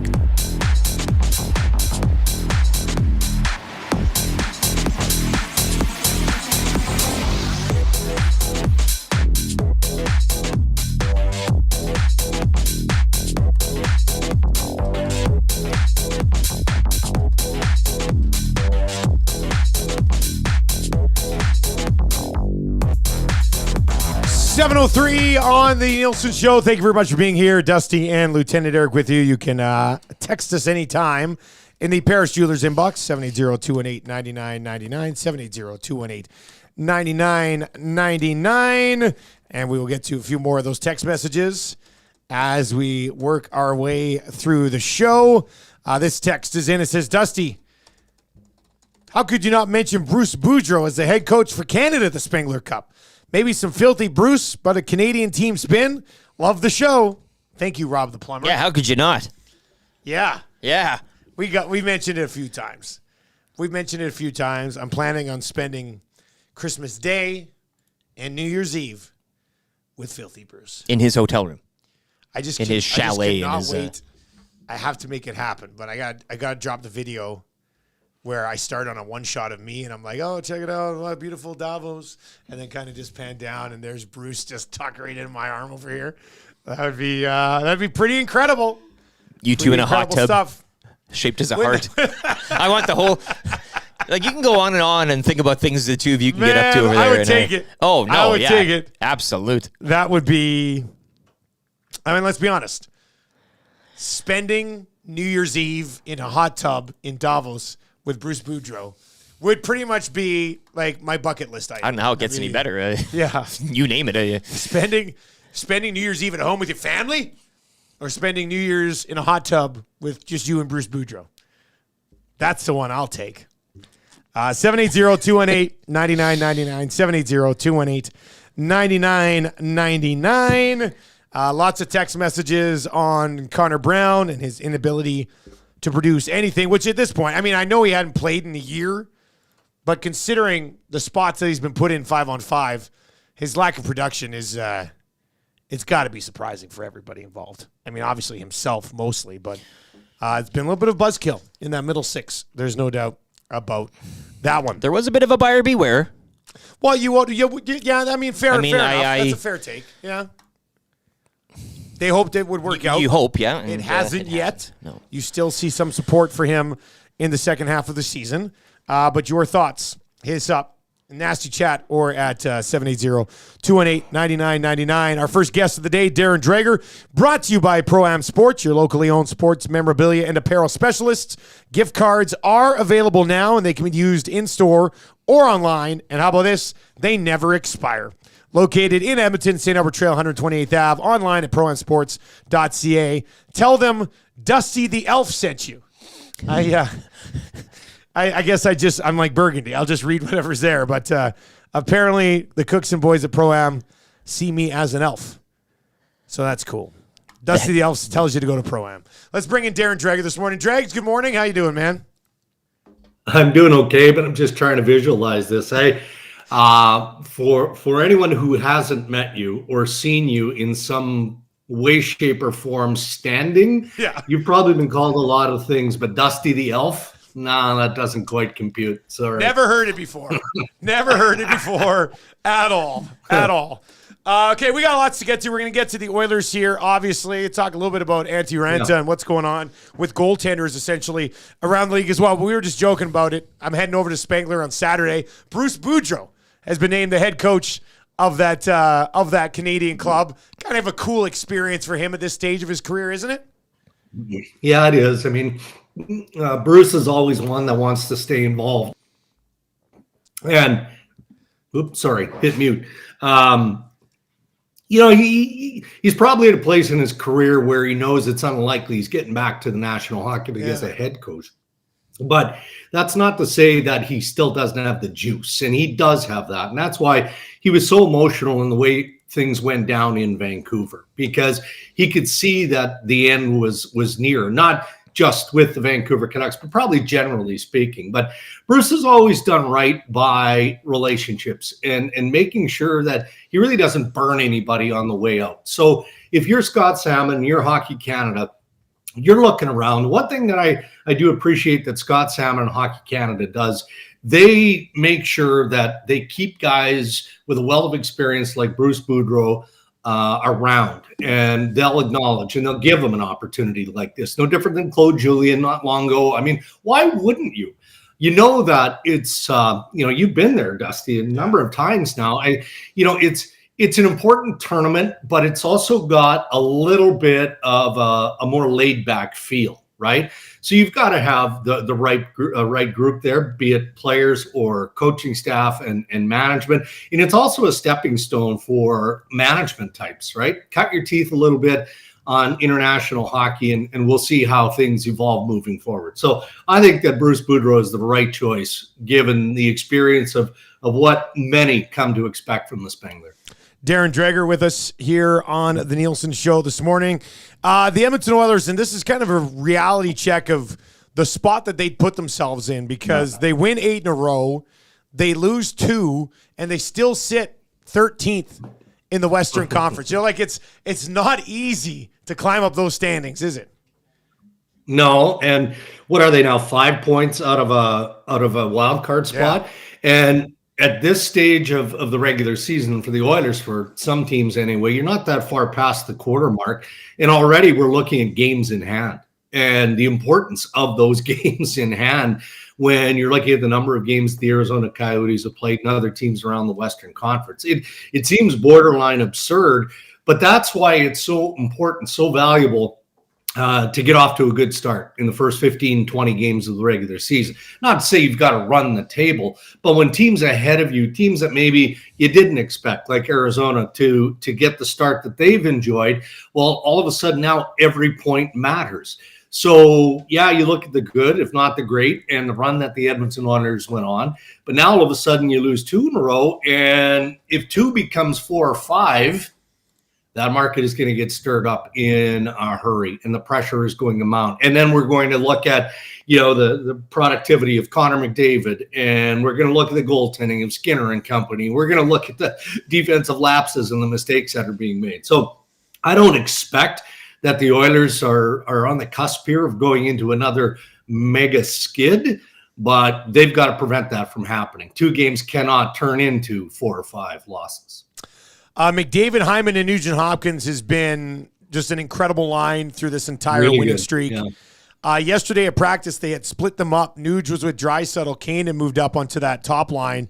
And this is not because that line wasn't going. It's because they were getting nothing 5-on-5 from the middle 6 right now, which shouldn't be the case when you got Draisaitl and Kane sitting down there on the second line, right? Like, those guys should produce 5-on-5. No. And that's what's a head scratcher for me. And I'm not questioning Chris Knobloch and the coaching of the Edmonton Oilers. I mean, any team that has a level of success, and it's always measured in the playoffs, has that secondary scoring and scoring coming consistently from your bottom 6. I mean, that's how you win. Because normally what happens in the playoffs, of course, your matchups come into play. And if you have a top line as dominant as the Oilers' top line, often it'll be neutralized by the other team's top line. So you need your second, third lines especially to be productive offensively. So I guess it's a little bit curious. I can appreciate, trying to kind of give a different look or experiment with chemistry and practice. That's what it's there for. But I'd be real careful in mucking around with that top line. And maybe elevating somebody from the bottom 6 into a top 6 role for, a period or half a game, something like that, just to see if it can work. Because you start messing around with your top line, and now all of a sudden, what do you have? Now you've upset everything. So it's probably more just experimentation than anything else. Darren, just switching gears out of Edmonton and looking at Ottawa right now, another weekend and another couple of losses for the Senators. Yesterday, 6-3 to the Golden Knights. Coach DJ Smith pointing to mental errors, but 4 straight now, outscored 19-10. I know that most fans can kind of feel the heat radiating off that seat there, but what time is it for DJ Smith and the Senators right now, and do you see a change coming maybe as early as this week or prior to Christmas, if that? Well, yeah, I mean, if you buy into the speculation, I mean, it's plausible. Of course it is. What's left for Steve Staios and the Ottawa Senators other than the coaching change? But they vowed to be patient. And I think that Staios sees the same thing that DJ Smith sees. You're still mostly looking at a young core there, right? And their mistakes are fewer as they continue to develop and evolve. but it's the timing of the mistake and, the detail that goes into that mistake, where, of course, the mistakes are being made normally in the defensive zone that end up costing the Ottawa Senators. The one thing that they have lacked across the board this season is a consistency in goal. And normally that's kind of the benchmark for any team that goes through struggles. But in Ottawa, that has been a big part of it. When they kind of flipped things around here, say 10 days or so ago, it was because they got back-to-back good goaltending performances. I think it was from Anton Forsberg at that point. Like, we're talking about 2 games, and it's being noteworthy. So, I mean, that's a part of the problem. But I think DJ acknowledged it, last night again, just how, the group is still young and they're still making those mistakes. So, as they continue to mature, maybe those mistakes become fewer and fewer. So now if you're Stales and Michael Andlauer, what do? You've got Jacques Martin there. You brought him in as a secondary voice, right? Kind of a voice of experience, if you will, different perspective. Automatically, there was some in the media and the fan base is like, now DJ is somebody, who's beloved in this market, looking over his shoulder. So they've got, the internal options, be it Jacques, Capuano, you've got Davis Payne on that bench. I feel like Staios wants to allow that group of younger player, his young leaders, to mature a little bit more, but he's kind of running out of options, it seems, at this point. TSN's Darren Dreger with us on the show this morning, brought to you by Pro-Am Sports. Antti Ranta clears waivers. He's got an .854 save percentage, 3.61 goals against average. I know there were a few fan bases, including some here in Edmonton, where they're like, I got to take a look at Antti Ranta. Dregs, were you at all surprised that he cleared? Not really. I mean, you do have an injury history with Antti Ranta. And, one thing, Dusty, is everybody looks internally at what they have. And as long as you don't have waiver issues, and some teams most definitely do. And, I think of the Montreal Canadiens, if you can bring your goalies up from the American League, then why wouldn't you do that? Even on a short-term stint. I'm looking at the Carolina Hurricanes, and it's been confirmed that they're bringing in Aaron Dell on a PTO, which is also curious because now you're going from position of strength, which in the last few years, I think that has been the position of the Carolina Hurricanes, right? Defensively and in goal, to a significant area of weakness. Who knows? Maybe Aaron Dell has enough left in the tank that, he can push or give them at least a little bit of depth. But there's a lot going on with the Carolina Hurricanes right now. We know that Tom Dundon, the owner of the Carolina Hurricanes, is as involved, perhaps more so involved than the majority of owners in the National Hockey League from a hockey ops perspective. He has a strong opinion. He asks lots of questions, heavily involved in every contract negotiation. And I mean hands-on dealing with the agents. So I can only imagine what Don Waddell, the general manager, is dealing with now with his owner absolutely flipping out in Carolina. The inconsistency of how they played. Now their goaltending is a problem. So this is probably one of a number of stories that we're going to be wrestling with around the Carolina Hurricanes between now and early in 2024. Dregs, before I let you go, we kind of had a goaltending discussion here at Edmonton Sports Talk late last week. And, because everybody's like, well, you got to go trade for a goalie now. You got to be in win now mode, even if you upgrade Skinner. And you just kind of go across the league. And I was like, there might be like 7-8 teams in the league that have legitimate bona fide number one, so you don't worry about when they're in between the pipes. Like, I don't know if I want to describe it as the NHL has a starting goaltender problem, but there's just not a lot of these guys to go around right now, is there? No, and 7 or 8 might be aggressive. In terms of having that legit, that true number one. So you better be damn sure that your tandem or your backup is a 1A. Right? Because your backup goaltender has to be able to play more than 25 regular season games. That's just the reality of the position now for the majority of NHL clubs. I'm reminded of Marty Jones and Brad Treliving in the Toronto Maple Leafs put that quirky kind of bonus. It was like $100,000 for him to clear waivers. It ended up working. But now you're watching Marty Jones, get starts in Toronto. We just shut out the Pittsburgh Penguins on the weekend, 7-0. They're paying this guy less than $1 million. He's got close to 450 NHL games under his belt. And I'm sitting there looking and going, how did Toronto end up with this guy as cheaply as they did? When you look at the lack of experience in that position, I'm not saying that the Leafs are going to have to be able to lean on Martin Jones. But if he's your number 3, then you should be in pretty good shape. And I think that's, part of the reason why teams like Montreal, maybe Detroit, are holding on to that 3 goalie wheel, just because of what they're seeing now in Carolina, what they've seen from Edmonton at times, what they've seen in Toronto and Ottawa. I mean, go down the list. If you're not sure, then you better have depth in that position to kind of keep that internal compete alive. Drags, as always, man, really appreciate it. We'll be having some days off throughout the holidays. Yeah. So Merry Christmas to you and your family, man.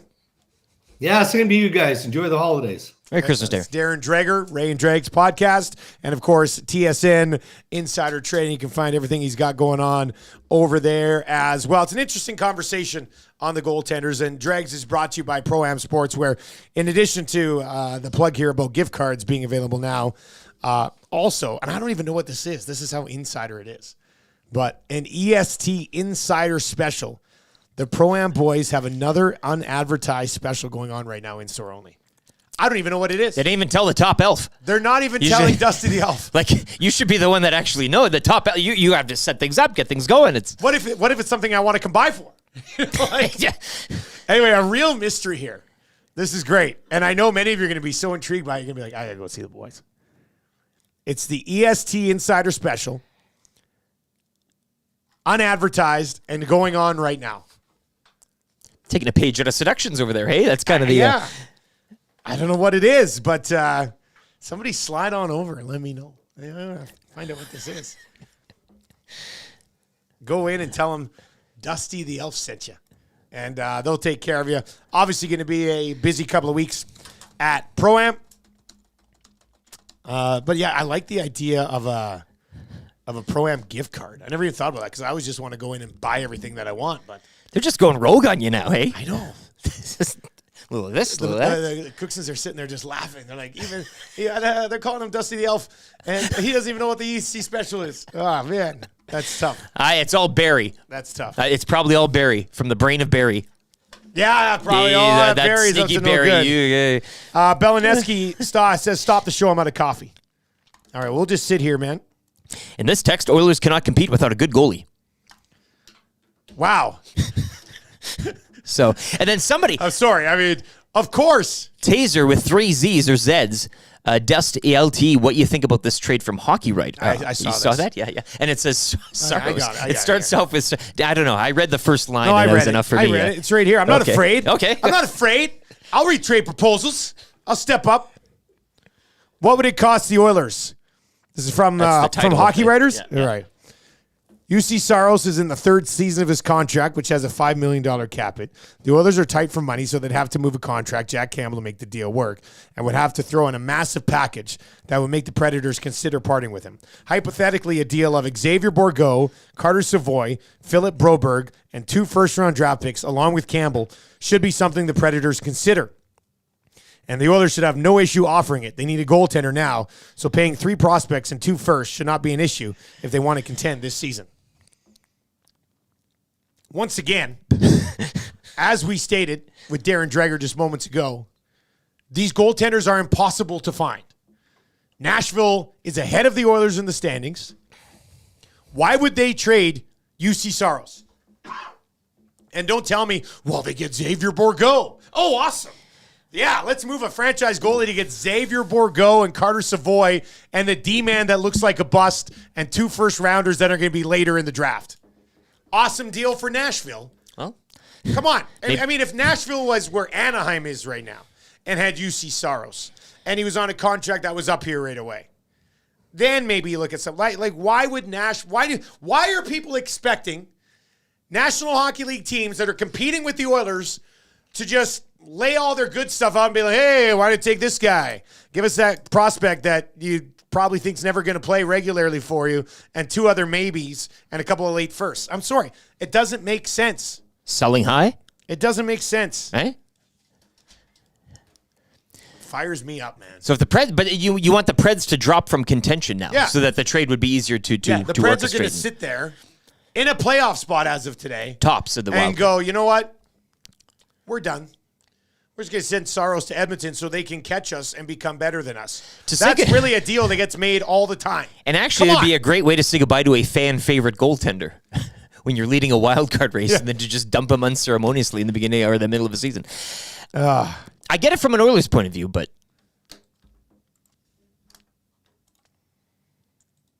I appreciate the trade proposals. They're great for us to discuss. You're not scared. You'll read them all. I mean, if I like one, I'll tell you I like it. If I think it's absolutely insane, I'll tell you it's absolutely insane. And these teams, like the Rangers aren't trading Shesterkin. The Islanders aren't trading Sorokin. The Lightning aren't trading Vasilevsky. Hellebuck has just been signed long-term. If there was a small window to get Hellebuck, everybody dropped the ball on it. Jets kept him. Jake Ottinger is not getting traded anywhere. Like, these top-end guys aren't being moved. Man. I love it, but it's frustrating, you know? This text is in and says, "Good morning, Dusty and Eric. I am embarrassed to say this, but this is my first day back to listening to you online. Enjoying the show. I figured this was the best way to do it. Signed, Kirk near Sangudo. A delicious bass. Good to see you back, Jack. Bass or bass? Bass. A delicious bass.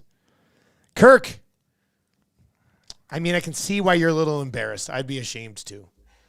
Very simple to listen to the show. Welcome back, baby. EdmontonSportsTalk.com. Free on the TuneIn app. Other ways to consume the show coming in the new year. If you really want to announce yourself, you should have confessed yesterday with the first text, right? Wouldn't that be something? A real spiking of the ball. I must confess, and we go from there. Ryan from Sask says, Saros is not available. Trotz said he's not dealing that player. Why in the hell would they trade him to someone they're competing with for a playoff spot? Get your heads out of the clouds, people. Well, they would trade him because, they get a king's ransom. They get Xavier Bourgault and Savoy. Okay, Jake Allen, Big T from Regina. How about Velmelka or Ingram? I just don't want to do. Should we add on a 4th hour of the show just to discuss goaltenders that aren't going to be coming here? I just don't want to do crazy goalie suggestions today, man. Skinner blew it against the Lightning. Pickard was not the reason. Like, if you watch Saturday's game and think they lost that game because of Pickard, you might as well stop watching games. They did not lose that game because of their goaltender against the Florida Panthers. They just didn't. Do they need to find somebody to kind of run with Skinner? Sure, of course. That'd be great. It's just, it's not going to be easy to do. Here we are. Coach Mike says, guys, is Tristan Jarry for a Campbell trade at all possible?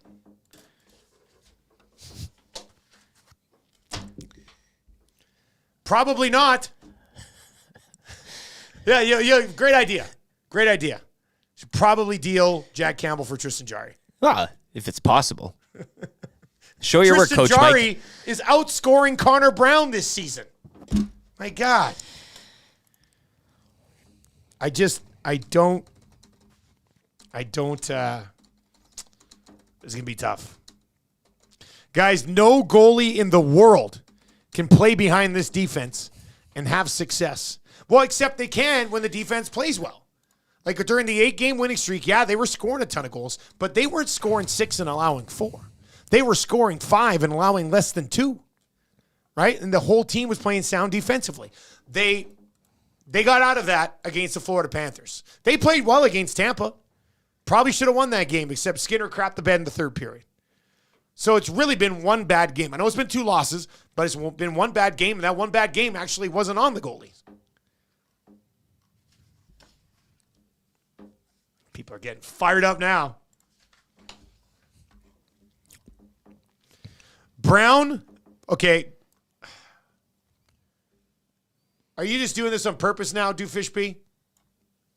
Brown, Broberg, and Campbell for Swayman. Yeah. Yeah. Wait. Hey, here's our 3 biggest issues. Give us Jeremy Swayman. Don't stop there. Don't stop there. Why move Brown there when you could trade him to the Rangers for Shesterkin and Chris Kreider? See, now you're out of conference. That's where you do it. That's where you do the work, right? Yeah, go get Zibanejad. Yeah. Yeah, that'll work. Haas is in. Says, stop with the trade proposals. The GMs do not listen to fan ideas. Once again, Haas, you nailed it. Well, yeah, I mean, that we know. I don't think that, like, guys, what's your suggestion for what the Oilers should do in goal? Any suggestions or possibilities, or just dunks on everyone? LOL. Like I said, I've said like a few times, like you're looking at, you can't afford anybody. That's one thing. Okay, so you have to find somebody who basically makes no money. There's been names that we've kind of thrown around, but the whole conversation comes back around to, and this is why the majority of these trade proposals have no legs at all, is because there's really not a significant upgrade out there on Stuart Skinner, right? And they're going to run with Skinner come playoff time because you're not going to be able to upgrade him. Can you upgrade Pickard? Possibly. Can you afford to do it? You're going to have to move some things around. Olivier Rodrigue, 3 goalie system. Yeah. Bring it back, baby. That'll work. Well, looking for options. I mean, you're play better defensively. Hey, that could be the one. Right? When they went through the 8-game winning streak, how much talk was there about goaltending? Now, if you want to have the conversation of can you win a Stanley Cup with Stuart Skinner, I mean, that's the conversation. That's the big picture you have to have. And I would lean towards no. And if they did, I would be surprised. But there's no upgrade available for that guy right now. There just isn't. I'm trying to move past this EST Insider special at Pro-Am. It's unadvertised. Kind of even with us. But it's going on. It's in-store only. Pro-Am Sports. St. Albert Trail, 128th Ave. When you're done there, stop by Arby's, pick up some beef and cheds for the boys, and drop them off. You've earned it. Yeah. ProAmSports.ca is where you can get the gift cards. But the EST Insider Special going on right now, in-store only at Pro-Am Sports. There's got to be something sweet. I'm going to be pretty pissed if people are rolling in there and they're like, you get 2% off of these pucks. That'll be kind of disappointing. If that's the case, it's Barry's fault. Connor Brown, more like Connor Frown. Yeah. That text came in. I got a little chuckle from YouTube, Trevor. On that one. That's it could be a sly play for that A&W. Yeah, it could be in the mix there for text of the day. All right, let's get to a sports update for Park Mazda. Mike Tanier is on the way. Cool Bet Hotline of the day is on the way. More discussion on them mixing up and breaking up the McDavid Nuge Hyman line. That's not blocked. The Garlic Knight being a risky boy. Risky boy. Robbing from Connor to pay Leon, hey? It's a risky game. I feel like Kane and Leon, if you just got Brown away from them, might be able to put Janmark there, put Gagne there, put somebody there who can contribute offensively and leave that top line alone. But we'll continue to get into that. Your reaction, 780-218-9999. 780-218-9999. The categories for the Christmas draft are set as well. We got to get into that. Huge week here. Wednesday is just going to be just a spectacular day here at Edmonton Sports Talk. An achy breaky Christmas special as well coming down the pipe soon, I think, this week. We're going to hop back in the barn here. We're going to hop back in the barn with our Season 2 finale, which will be a lot to get to. Sports update, Park Mazda, right now.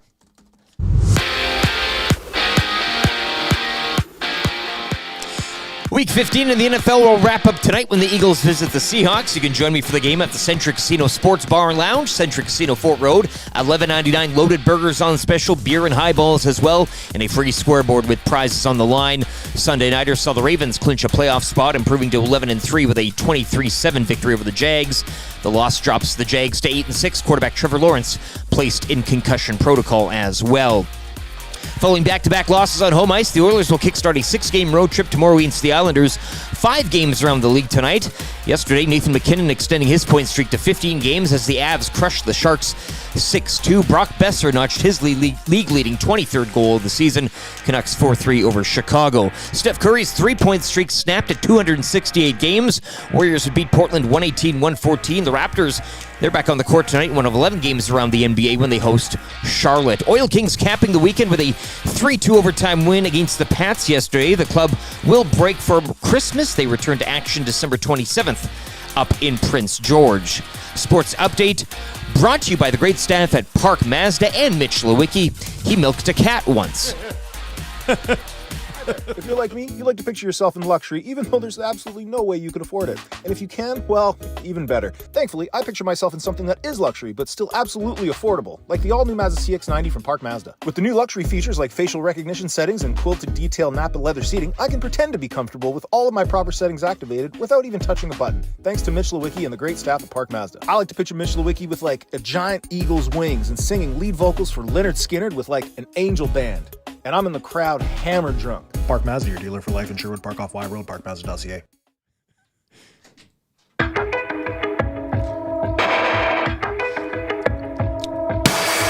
I've got something under my skin, and the itch won't go away. It's my original sin, the poison that I crave. Come along for the ride, I'd make you feel better. Cut the rope that I tied, but then I broke my skin again. You got me fiending for that first high, but the feeling's not the same. You got me stealing, killing, I die just to feel you in my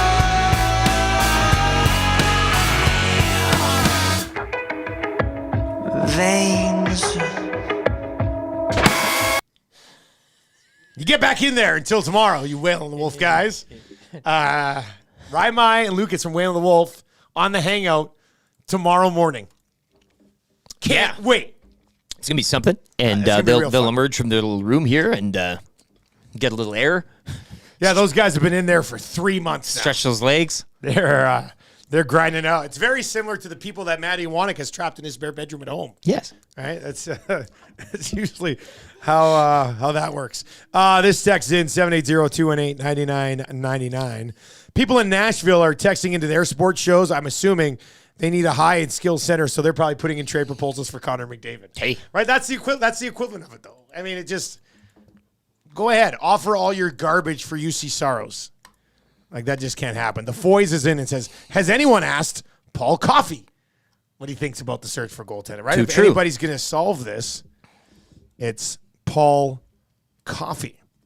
So that's a big one. Connor Brown, more like Charlie Brown. Lucy keeps pulling the puck away from him as he's about to make a play. That one in from BK this morning. I don't think the market is being too hard on Connor Brown, right?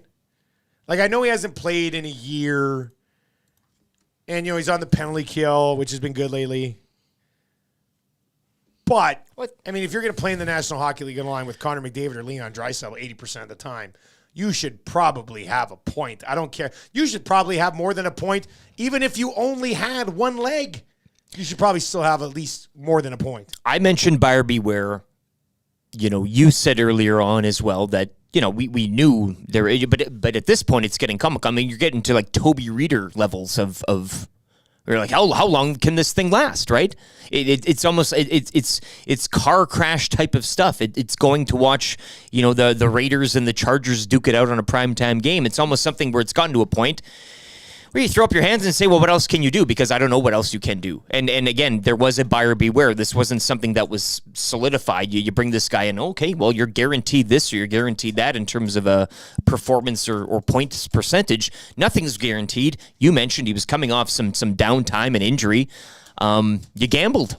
You rolled the dice on this guy, right? And right now it's what would be the gambling? Snake eyes? Is that what it's coming up as? Snake eyes? Is that you got snake eyes? That's yeah. Cage in the movie Snake Eyes. So I mean, the gamble would have looked good if I guess it paid off, and it's not right now in full Snake Eyes form. I guess it's too bad, but I don't see why you would hesitate from. I mean, I'm not piling on the guy didn't come in here and purposely try not to do anything. You know, I don't fault him for, but. This is what it is. You've gambled on somebody that wasn't playing for a while, and now you're seeing the production or lack of that comes along with it. It's too bad. You can text us anytime in the Paris Jewelers inbox, 780-218-9999, 780-218-9999. Hey, if you're watching on YouTube right now, hammer that thumbs up. As Trev has told us, and YouTube Trev will bring in here, the algorithm works where people give us the thumbs up, and then other people would see that lots of people are giving our videos thumbs up. And that'll be suggested to them? Yeah, exactly. So the more likes you get, YouTube will acknowledge that in their algorithm, and they'll push your content quite a bit more. So YouTube or liking is literally the best thing you can do to push your content. What's more important, the thumbs up or the hearts? Thumbs up, easily. Those hearts are real fun to push, though. Yeah, they're more satisfying. I push 5 of them right now. Boom, boom, boom, boom, boom, boom, boom. Look at that. All right, so thumbs up. Give us did you just hit some hearts too? Well, I hit the hundreds. I'm all about the hundies. Yeah. Let's hit that thumbs up though. It's just one little step right over in the middle there. Let's hammer that bad boy. We'd like to eventually settle in at and hit, like 200 a show, which would be real nice. This text in says, "Good morning, guys. It is Monday after a wonderful NFL Sunday. And listening to Saturday NHL rehash, goalie trade proposals, and Dusty crushing the hopes of potential NHLers in these trades. Any NFL talk? Crazy NFL prop bets come true? Discussion of the Titans jerseys? Anything NFL. Discussion of the Titans. That makes it onto the cut, hey? I would tell you right now, I feel like here in Edmonton, the Oilers losing the Panthers on Saturday. Slight advantage over the Titans jerseys. We did actually whip through the NFL schedule in the 6 o'clock hour, and Mike Tanier is actually coming up in about 5 minutes.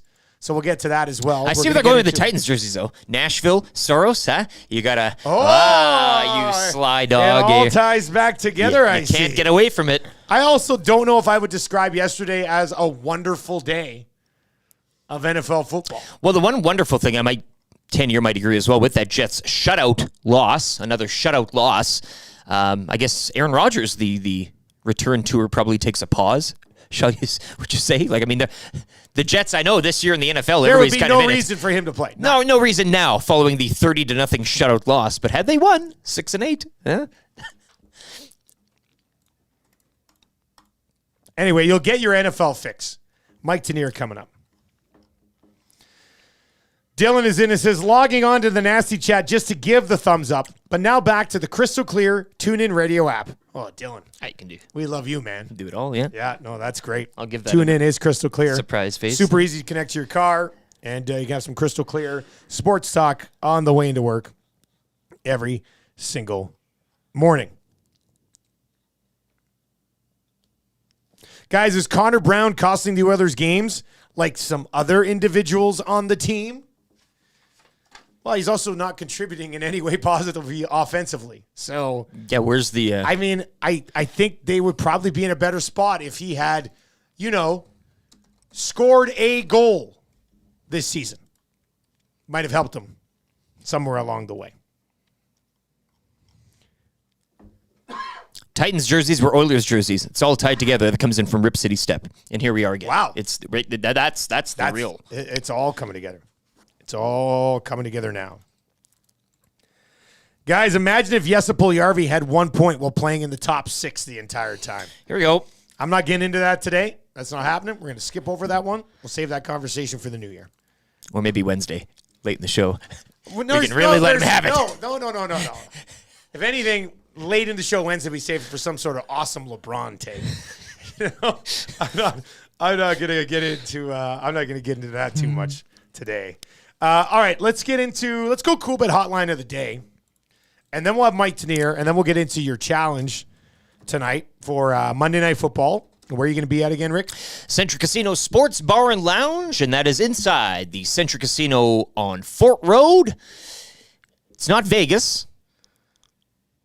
That's right. That's about it. But come experience the bright lights, the scenes, the sounds, the smells, everything involved. Tonight, myself, Matthew Iwanek as well, special guest this evening, and of course the band of merry characters, men and women alike. Century Casino Sports Bar and Lounge, Century Casino Fort Road tonight. Seahawks and Eagles, lots of NHL action as well, and the Ponies and the Greyhounds all around the corner. Speaking of Vegas, I'm just going to leave it at that. That's what we like to call a cliffhanger in the business. A cliffhanger. Okay, let's go to this Monday Nighter where the Eagles are 3.5-point road favorites against the Seahawks at minus 101. I don't want to go with a player prop here. I think the cool bet hotline of the day, I'm going to move that total from 3.5 to 2.5. And you take the Eagles at minus 133. Let's do that. Let's take the Eagles on the road inside a field goal, minus 2.5 at minus 133. That's going to be your cool bet hotline of the day. Eagles minus 2.5. So when you go to cool bet, if you hop on the NFL page, you can slide in. You'll see the Eagles and Seahawks and the line set at 3.5. Then there's like a little drop-down menu right to the right. You click on that. You can move that line anywhere from 1 point to 5.5 points. If you slide it to minus 2.5, you will get it at minus 133. And I think I feel pretty comfortable with that at okay-ish value at minus 133. Big Maple Sports Card says, is Hurts playing tonight? Well, last I saw, he's not feeling well. I need him to play tonight. If Hurts doesn't play tonight, I should probably make a preemptive strike here. You need him more than the Eagles. Is that kind of what I'm hearing here? I need 7 points. No, I need 10 points from Jalen Hurts tonight. That's it. He's currently listed as questionable. But yeah, I need 10 points from Jalen Hurts, and I got no other options here. So we'll see how that goes. Battling an illness, went on a separate charter as well. Didn't even go with it. Like they're really on the way to Seattle. Hurts. Don't do this to me. So he's trying. They're trying. Give me a tush push, the brotherly shove. Give me something tonight from Jalen Hurts. That's all I'm asking. Eagles minus 2.5 at minus 133. Let's dive into everything that happened yesterday in the National Football League. To do that, Mike Tanier, brought to you by Pro-Am Sports, pops by. Mike, good morning. How you doing, sir? I'm doing fine, and you'll be fine. Jalen Hurts is going to have a little bit of Tylenol, a little bit of Pedialyte, a little bit of that tea Aaron Rodgers drinks. He's going to get out there on the field. There's going to be some brotherly shoves. You will get your 10 points, and then all of the Eagles will be sick for Christmas. Flu game. Yeah. All of the Eagles will be, especially that offensive line, after they continually push him into them, right? Like, yeah. Right. The line and all the guys in the backfield who are pushing him, everyone is a close contact, let's say. Do you think the NFL does anything about this tush push moving forward? There are a handful of owners and influential people who hate it and despise it and don't have a good reason for it, except it doesn't look good. It doesn't look like a good play to them. The Jack Del Rio was complaining about that before he got fired. You watch it across the NFL, and first of all, we have no evidence that it's causing injuries, and that would be the one thing. Well, if it's causing injuries, then you do have to ban it. You have no indication that it's a money play, that it's a gimme play for any other team in the NFL. So I find it fascinating that there's so much obsession over this tush push, where it was a tush push, you get a fourth down conversion like 85% of the time. And if you run a sneak, you get it like 81% of the time. Just run the sneak. Just stop calling play action bombs on fourth down, and everything is going to be just fine. Let's stick with this game. Where are the Seahawks at right now? It's been an interesting season in Seattle. I can't tell which direction they're supposed to be trending. They're kind of in the place where they probably should have been all along, in that there's these teams like the Rams like the Packers, like even the Vikings, although the injuries kind of impact the Vikings, who are just in the middle. They're 500-ish teams. They've got some talent here, they've got some talent there, and they've got some problems. And that's where Seattle has been. Offensive line injuries were a factor for much of the year. I think they're getting healthier there now.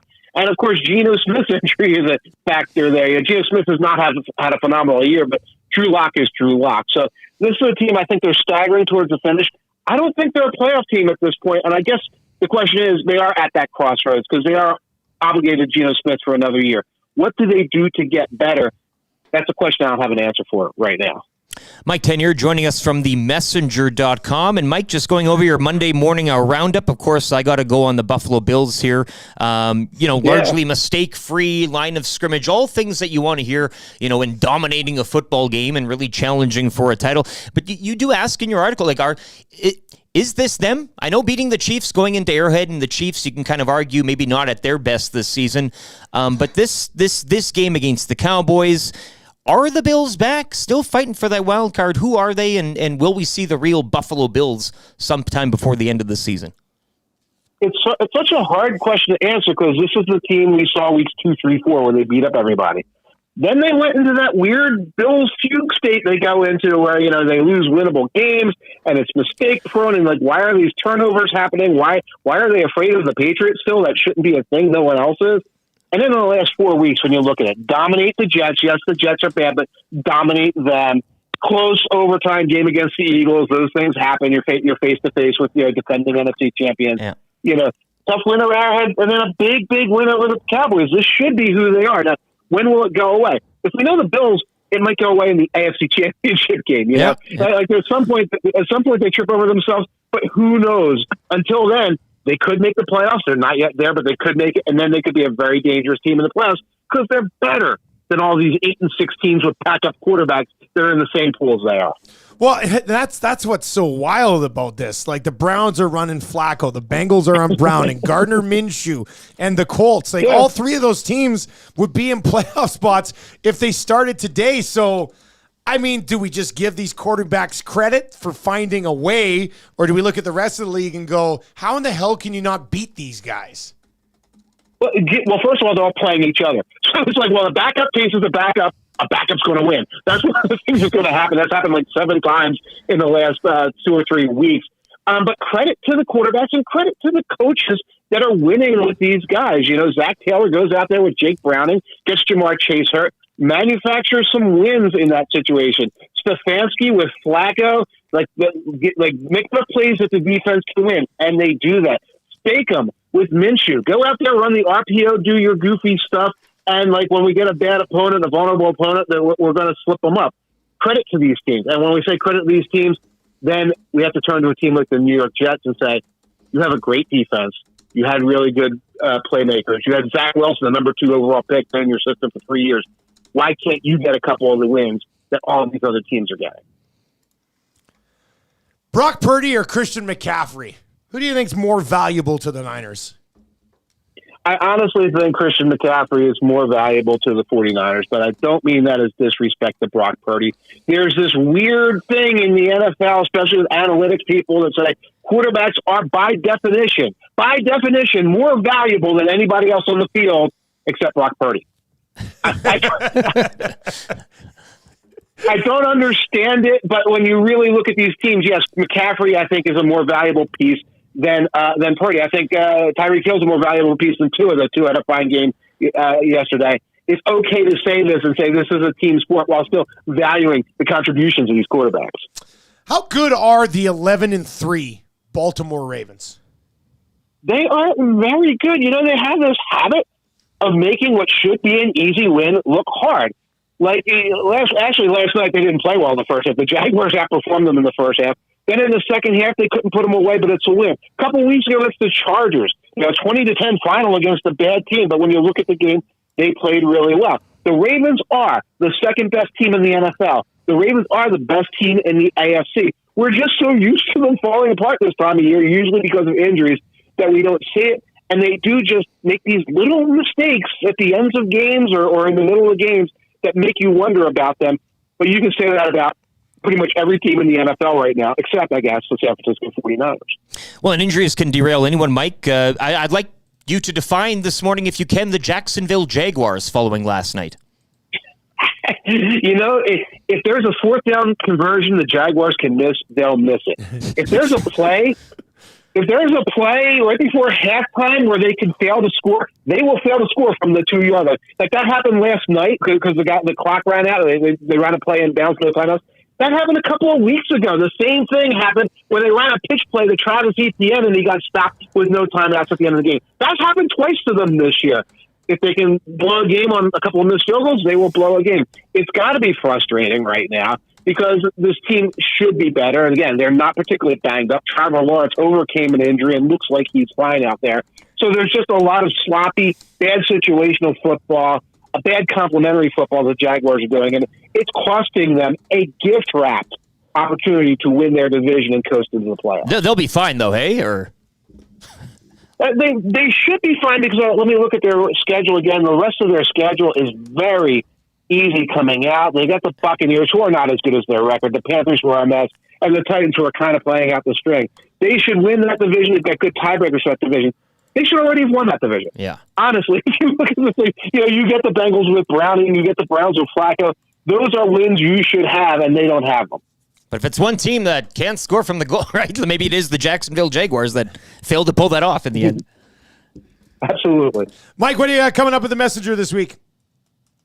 We're going to have a reaction from the big game tonight that you'll be looking forward to, Jalen Hurts and the Seattle Seahawks. Also working on a thing on Justin Fields. Does it seem like we're always in the same place with Justin Fields this time of year where we're asking, hey, is he the future? Hey, does he get one more year? Hey, the Bears have the first overall pick. Should they trade it? We've been doing this every year, I think, since 2012. It only seems that way, but that's what I'll be writing about. Excellent. Looking forward to it, man. Thanks a lot for the time.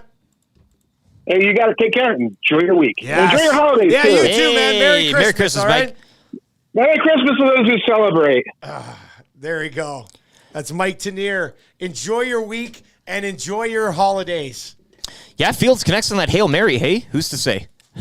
Yeah, that bounced around a bit, didn't it? But that's kind of to his example there, eh? Was it DJ Moore? I think DJ Moore came out and said, we keep Justin Fields because he's better than anybody coming out anyway.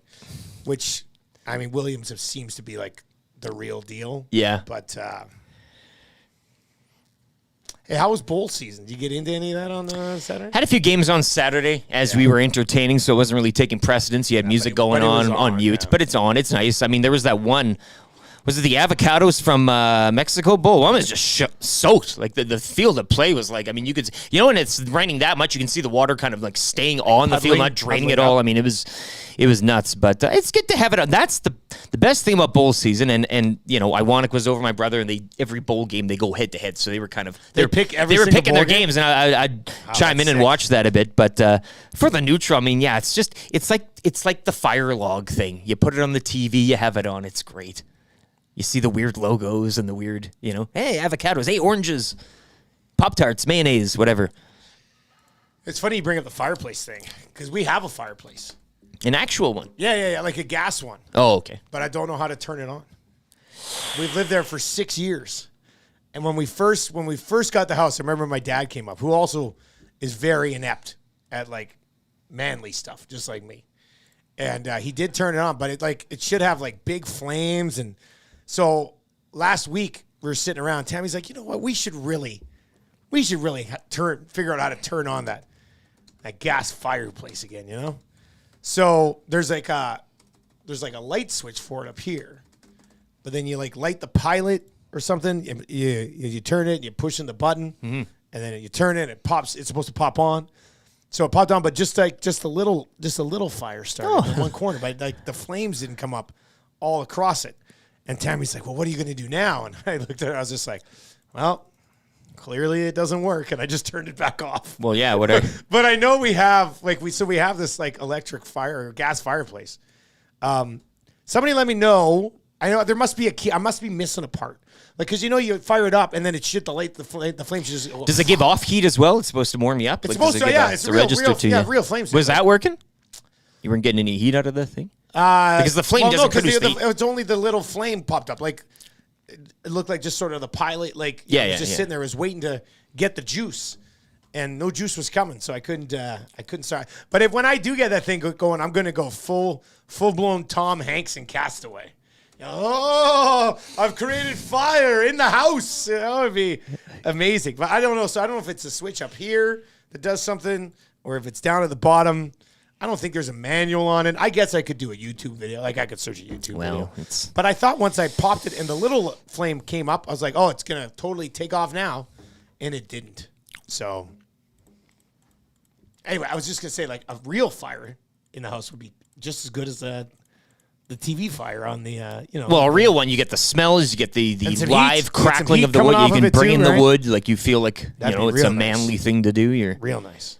Chopping wood, curing wood. All right, so tonight you are at Centric Casino Sports Bar and Lounge, Centric Casino Fort Road, where every day is game day. That includes tonight.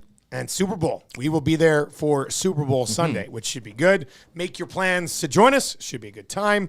The Eagles, 3.5-point favorites tonight. We do have a gift certificate to the Sports Bar and Lounge, Century Casino, Fort Road.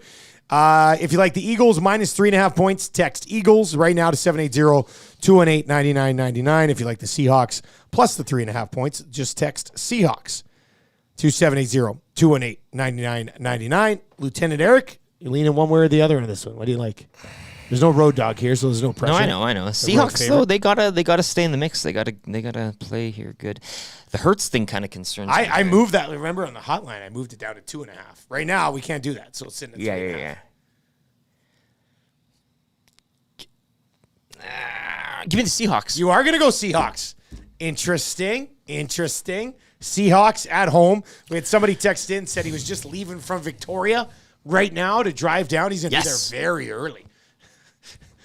It's not that far once you get across. I mean, you got some time for tailgating and the such, right? Get a little merch and fill that belly.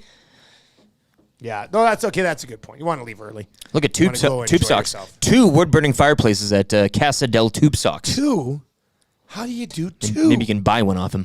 My God. No, but the advice is I mean, you should be able to fix this. With the amount of advice being texted in at 780-218-9999, you can but I don't understand. I don't understand any of it. That's the problem. Yeah. Like, you can send me all the advice in the world, but it's like I'm 2 years old and I'm trying to read grade 3 reading. Like, Pilot light.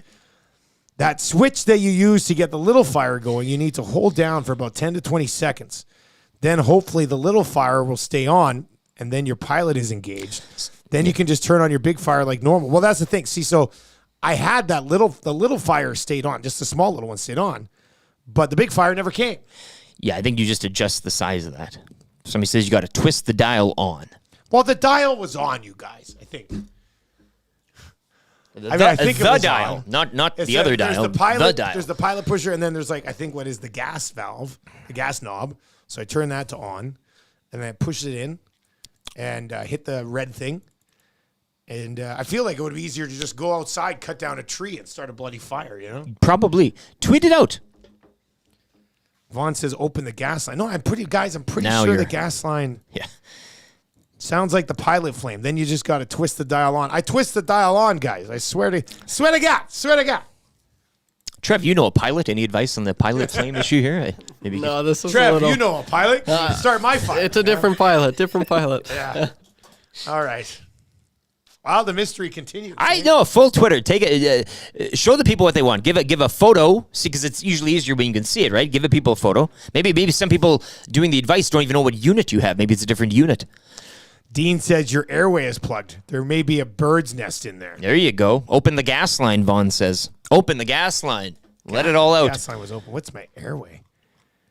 Oh, God, I better not be a bird's nest. I'll have to sell my house. Check this out. I'm not dealing with a bird's nest. If it was my fireplace, I'd check the thermocouple.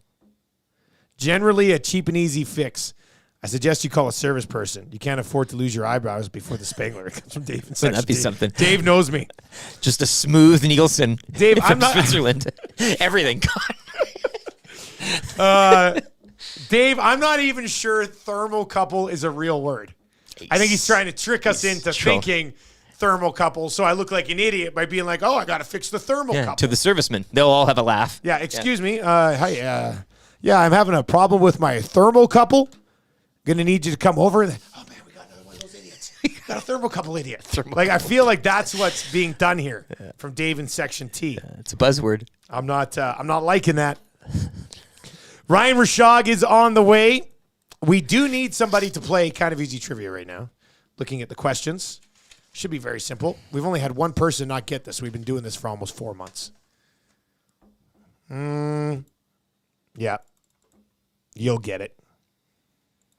So text us right now if you want to play. Gift certificate to Mr. Mike's Steakhouse Casual up for grabs. 780-218-9999. 780-218-9999. And let YouTube Trev know that you would like to play kind of easy trivia today. Dusty, light the pilot light, then hit the switch on the wall. Give it a minute or two to get going.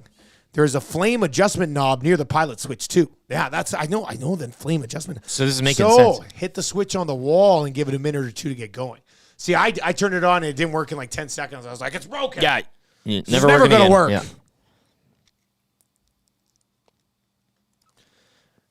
Guys, being a real gas fitter, listening to everyone's advice is funny. It's funny, but I don't see any advice, from the gas fitter. If the pilot is lit and the knob is turned on, flip the switch on the wall. Poor Tammy. It is true. She's not with me because I'm a handy man, She's with me. Well, I don't know. I don't know why she's with me. Well, it's the candy cane rains. It's things such as that. It's episodes such as that. That makes over for any sort of fireplace. That's whatever the fireplace. That's true. I guess she likes to laugh every once in a while. It's there for the laughs. And I like tickling her. All right. If you want to play kind of easy trivia, 780-218-9999. 780-218-9999. BM says thermocouple is a real thing. Used to measure the temperature. Okay. You're not getting me today. That's not happening. 3 questions on the way. If you missed Lieutenant Eric's 12 Days of Christmas, that's on the way. Christmas draft categories. We haven't even got to that yet. It's been a busy show here. And Ryan Rishaug coming up on Knobloch, splitting up the McDavid line. What'd you say? Robbing Connor to pay Leon. Yeah. Basically is what we're looking at here. It's not Koff's. Not Koff's doing. Goff would never do something like this. Let's get to a sports update with LT.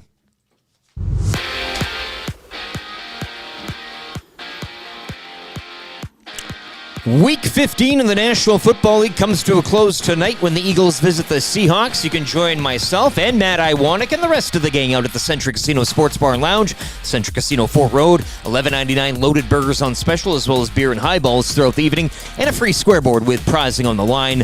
Sunday nighter saw the Ravens punch a playoff ticket. They improved to 8-3 with a 23-7 victory over Jacksonville. NHL action from yesterday. Vegas double up Ottawa 6-3. Nathan McKinnon extending his point streak to 15. Avs crushed the Sharks 6-2. And Brock Besser with his 23rd goal of the season. Canucks 4-3 over Chicago. Oilers following back-to-back losses on home ice. They'll kickstart a 6-game road trip tomorrow against the Islanders. 5 games around the NHL tonight. Raptors back on the court tonight. They'll host the Hornets in one of 11 games around the NBA. And the Edmonton Oil Kings head into the Christmas break on a winning note. They defeat the Pats in overtime yesterday 3-2. The club are back in action December 27th up in Prince George. Sports update for United Sport and Cycle, your home of hockey. For over 95 years, need something for an athlete or sports fan on your list? United has been your Santa's workshop for over 95 years. The Nielsen Show featuring Lieutenant Eric. Only on Edmonton Sports Talk.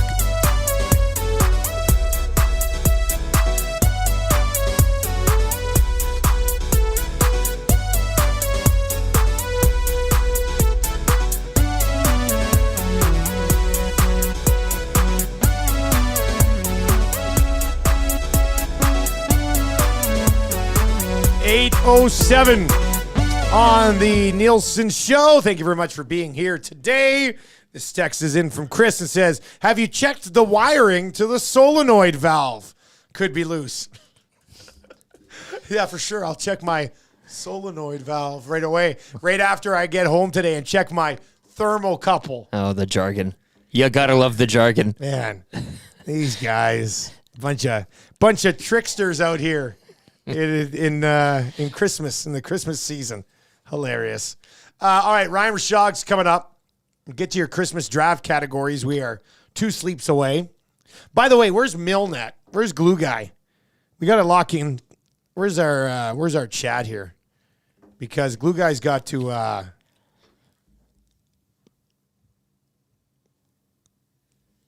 Yeah, Glue Guy's got to get it together here. He's Glue Guy. First pick. Glue Guy. Is this the long play from Glue Guy? Hey, now with Commissioner Iwanek out of the way, now he's free to just kind of not tell anybody anything or not say, like, he's kind of taking advantage, and I'm gonna choose my words, but taking advantage of the new commissioner here, right? In terms of let's be honest. But she's not at all familiar. She's not at all familiar with everything going on, and now with Iwanek out of the way, maybe Glue Guy now sees this as his chance to kind of not say what he wants. Like, we need this information moving forward this week. The draft's Wednesday, for crying out loud. That's what I said. We'd like to know how we're supposed to act. Twice I've texted him and been like, hey, you have the first pick of where you want to pick. He goes, I'm leaning towards taking the first pick. I'm like, well, you're not Mr. Lean. Then do it. What are we doing here? He's complaining about everything else, but not giving us the answer we need. Who do you think you are? Mr. Well, Lean? You can't just lean. You're not lean. Somebody has taken the time today. Take a pick. Somebody has taken the time today to create an image of a thermocouple. Look at this. Look. Very creative. A hot junction. It looks real. A cold junction. Millivolts. Like millivolts are actually a thing. Never heard of them. A copper lead wire. 2 of them. Oh, man. The effort you guys put in to trying to trick us is hilarious. I appreciate that. Richard just asks if you paid your gas bill. Perhaps that's the... Which one's that? Is that Direct Energy or is that EPCOR? I get both of them, and they're both ridiculously expensive right now. My God. All right. Well, let's get to kind of easy trivia. Who's playing today, Trev? Today we have Cody. Cody is going to play today. Needs to get 3 out of 5 correct to win a gift certificate to Mr. Mike's Steakhouse Casual, the casualest place ever in the Hampton Inn on the corner of 137th Ave and Mark Messier Trail. Their sirloin bites to die for. Somebody actually asked, when you say sirloin bites in the 12 Days of Christmas, like, where's that from? I don't know how you could not know that they're from Mr. Mike. Great question, and we'll answer. If there's anything that confuses you about the song, we'll be glad to answer. Yeah. It's usually just a giant advertisement for our sponsors anyway. So usually something in the 12 Days of Christmas has something to do with the show, obviously. And you can probably, as the sirloin bites are, take advantage of it. That's kind of, it's for you. 7 sirloin bites. They're for you. 6 alley cats. For you. 5. What's 5 again? Cafe lattes. Cafe lattes. Thanks to you. All right, let's go. Let's bring in Cody today. Cody, good morning, man. You ready to play? Yep, I'm ready, Dusty. Let's go. All right, here we go. Start the ticker. I have to read the first question. You need 3. Good luck. Who did the Oilers lose to on Saturday? The Panthers. What position does Sergei Bobrovsky play? Goalie Bob. What team does Lamar Jackson play for? Baltimore Ravens. Which city is home to the NFL's Jags? Roberta and Montgomery's Town, Jacksonville. Who is the quarterback for the Niners? Brock Purdy. Boom! 5 for 5. Gets a nipple erection. Oh, is that dirty? This is not just a dream, it's a wet dream of orgasmic proportions. Oh, is that dirty? Frustration sets in and the emotion goes out, and then you just start playing by yourself. Oh, is that dirty? You cannot come to my house. No, not today. You cannot come to my house. No, not today.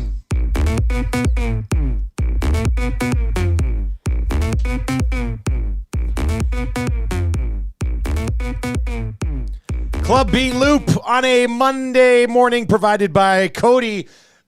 Managed to fit in like a couple of little jokes along the way. Nailed it. Glad you stopped to kind of, because there's something to be said about a winner. Yeah. Who does 5 for 5. There's no spiking of the ball. There's no ruining the last one and you getting your own. They answer them all correctly. Plus, as you mentioned, adding a bit of spice to it, like the 12 Days of Christmas. 7 out of 5. 8 out of 5. 10 out of 5. I don't even know how to do percentage on that. He's going to Mr. Mike's, baby. Inbox is getting... Survey Brett says 2 gift cards for the Roberta Androp. That was pretty good, isn't it? Well done.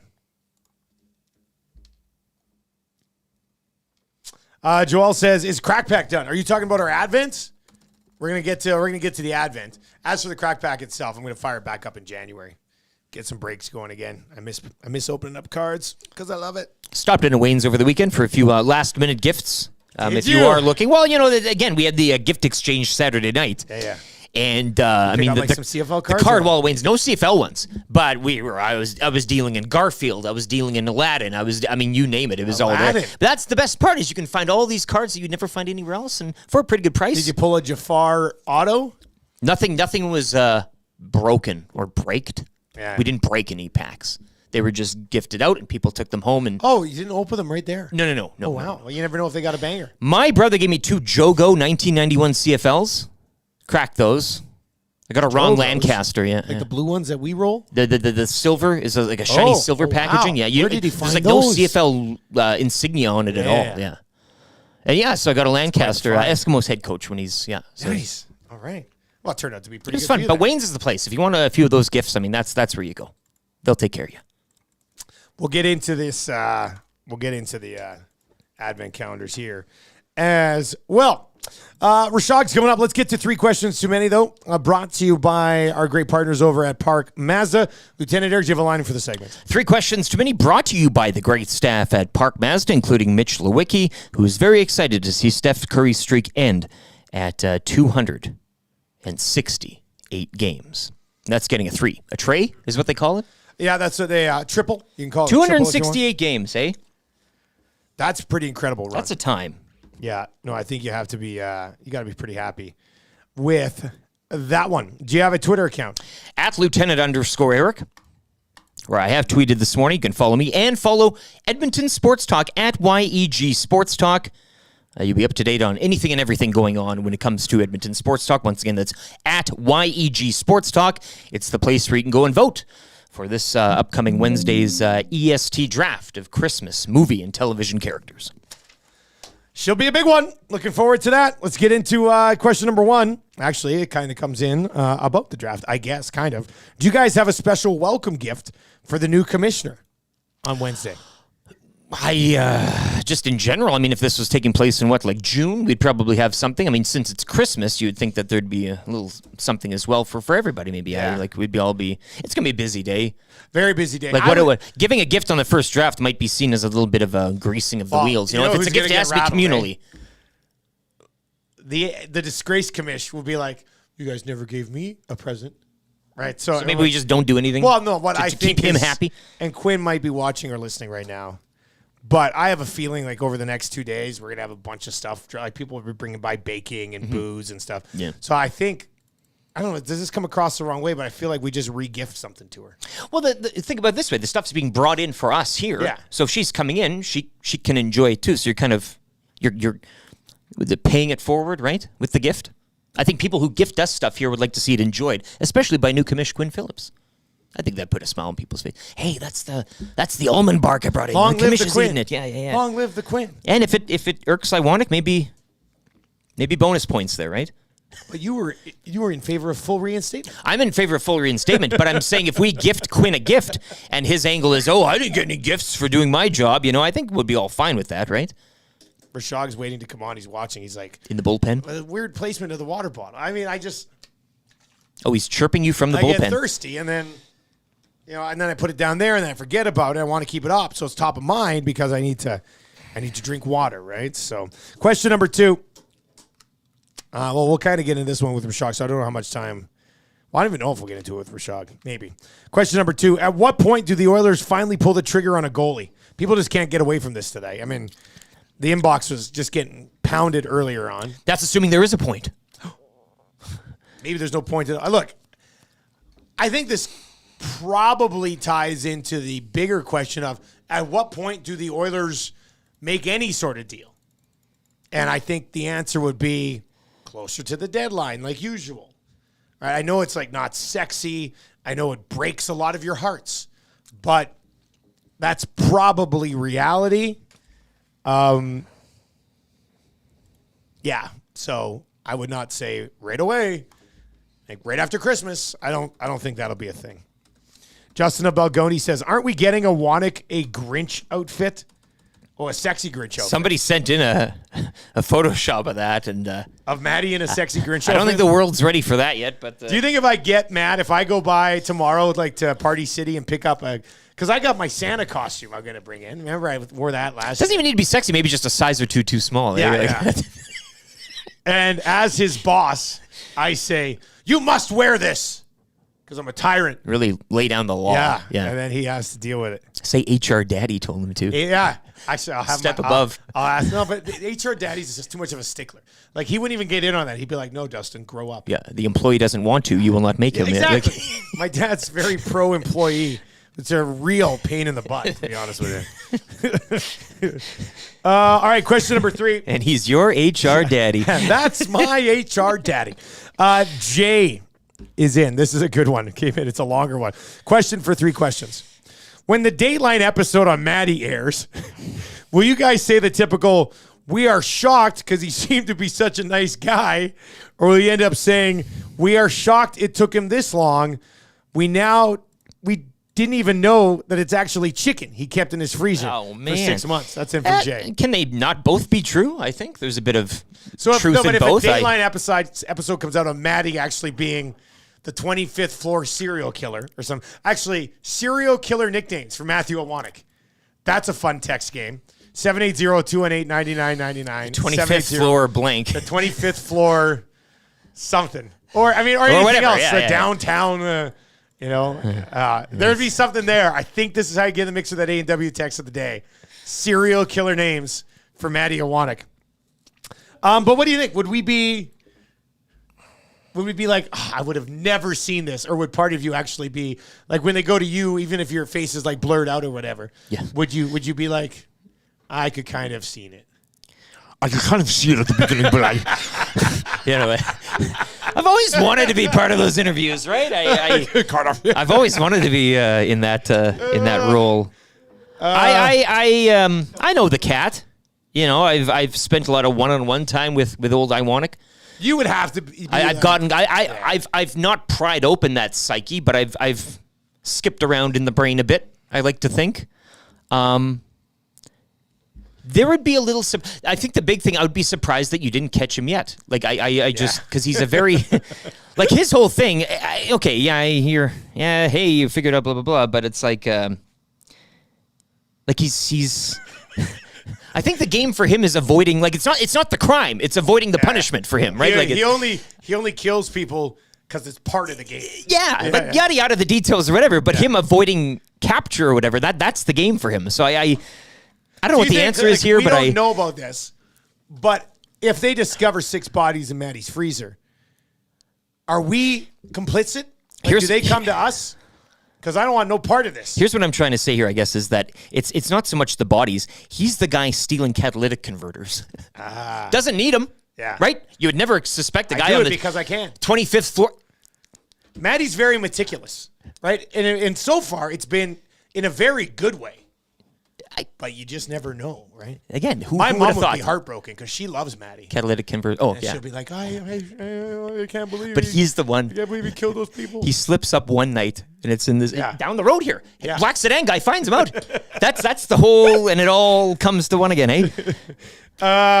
Mark says the Grin Reaper, the disgraced strangler that comes in from tube socks.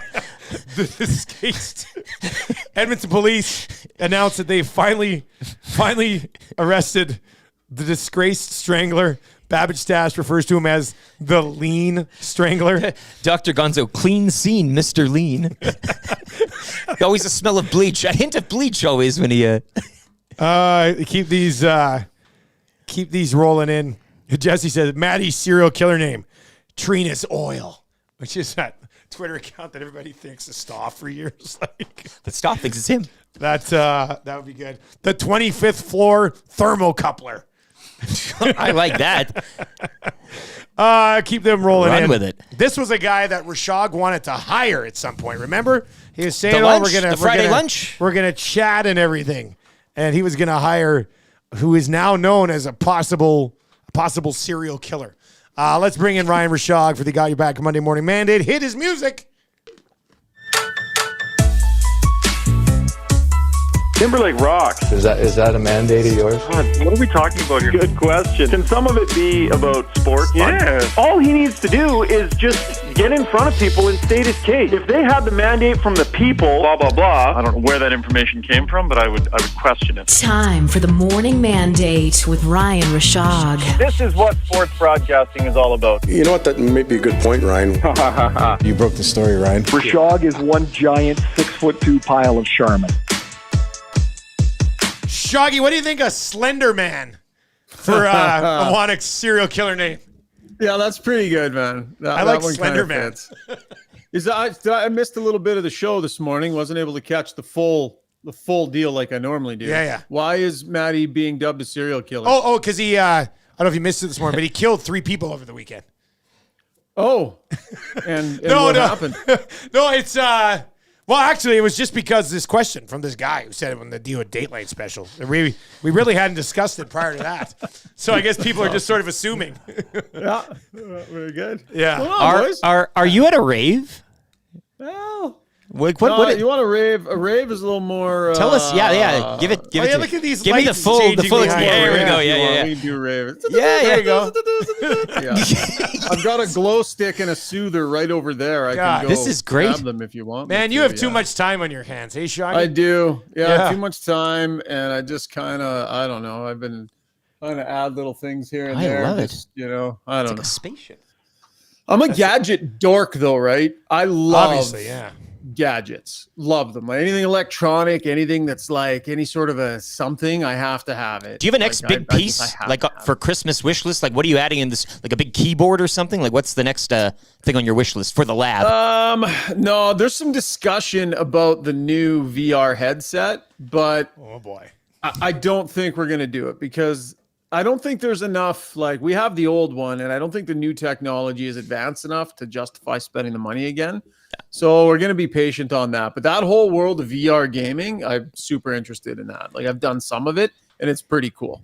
How much use do you get out of, like, are you VRing every day or just once in a while? No, when we first got it, because what it allowed us to do, and it was during COVID, what it allowed us to do was, like, to connect, right? So I got a cousin in Victoria, Dan, and my brothers and a couple of buddies, and we'd all hop into our VR sets, and you'd play like this war game where you're running around shooting people and stuff, but you're all working together. And that, honestly, that's the main thing for me with gaming. I enjoy the games, and I always have, but I love being able to hop in and just be in a group and work together on trying to complete things and stuff like that. I love that stuff.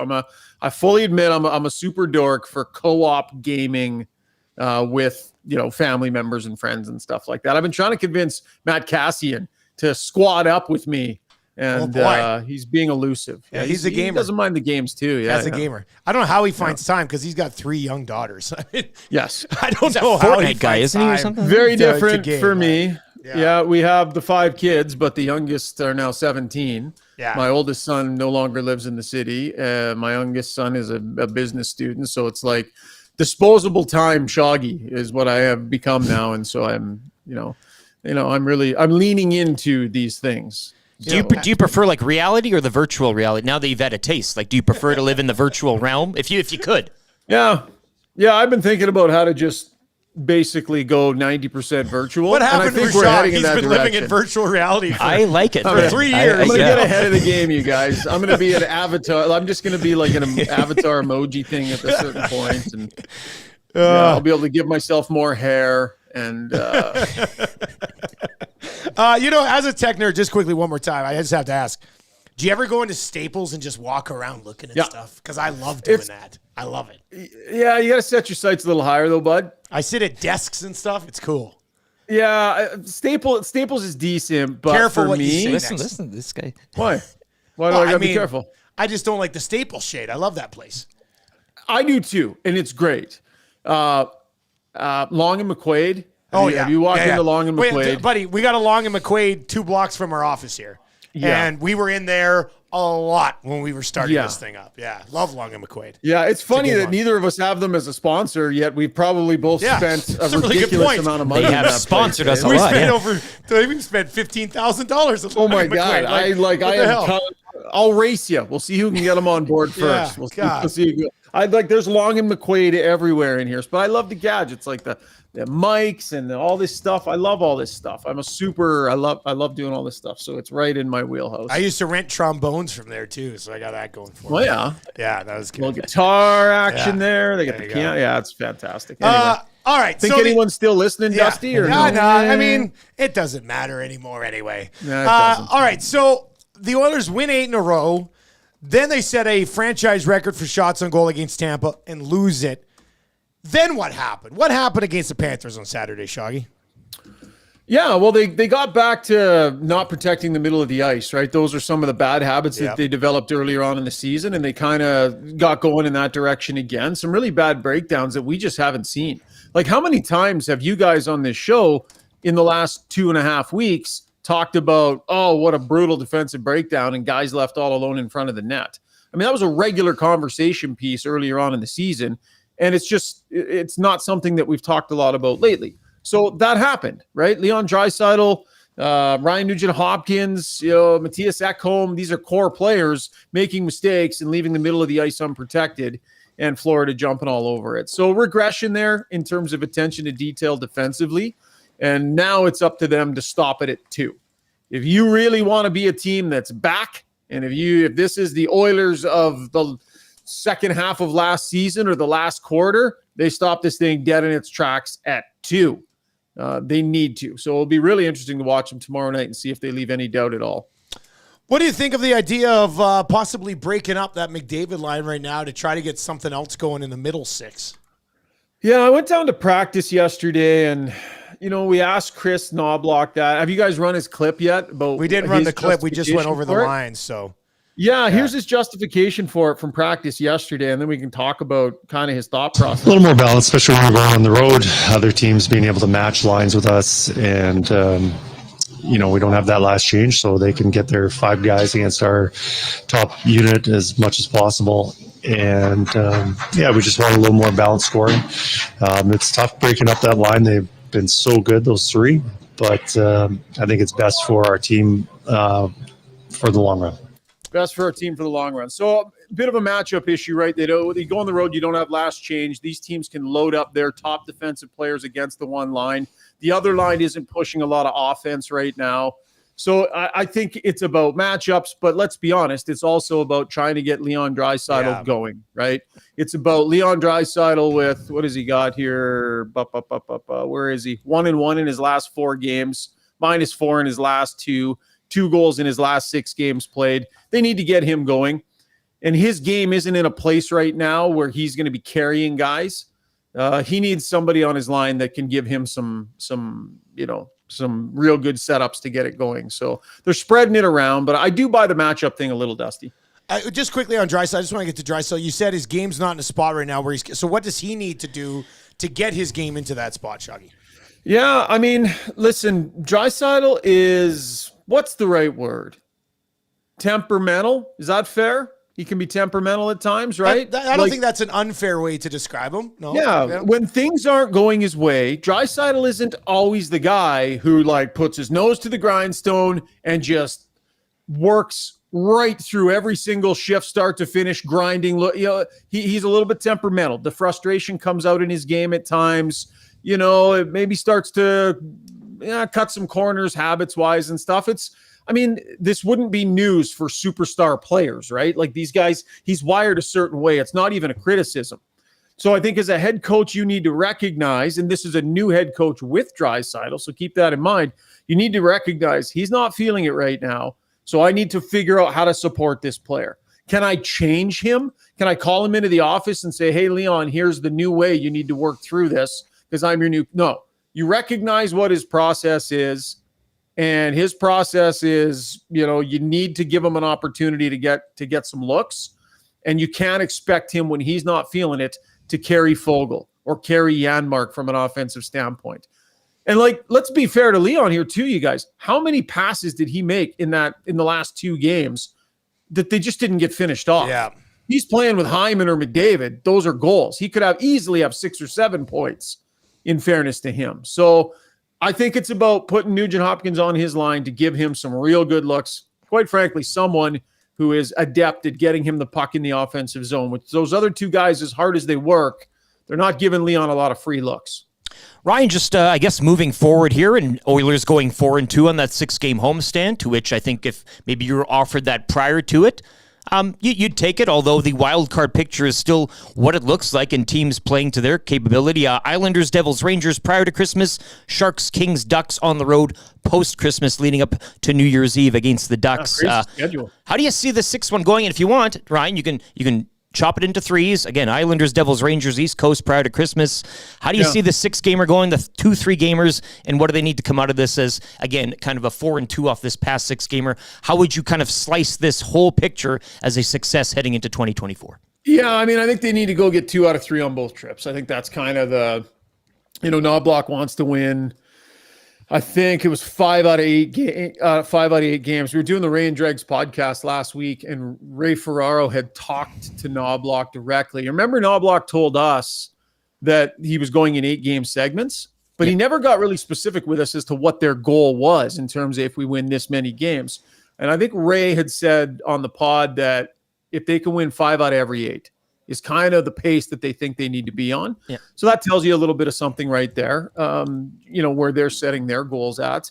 But I think you got to get 2 out of 3 on both of these trips. This is an interesting trip out to New York. Like the game against the Rangers, I'm really looking forward to that one, man. That's going to be a beauty. Well, Kane mentioned too, like heading out that direction specifically prior to Christmas might be a nice Christmas in New York. I don't know, maybe Christmas at home with the family is the only thing better, but do you get a sense of that prior to Christmas, heading out that New York, that tri-state type of thing, and it's not a crazy.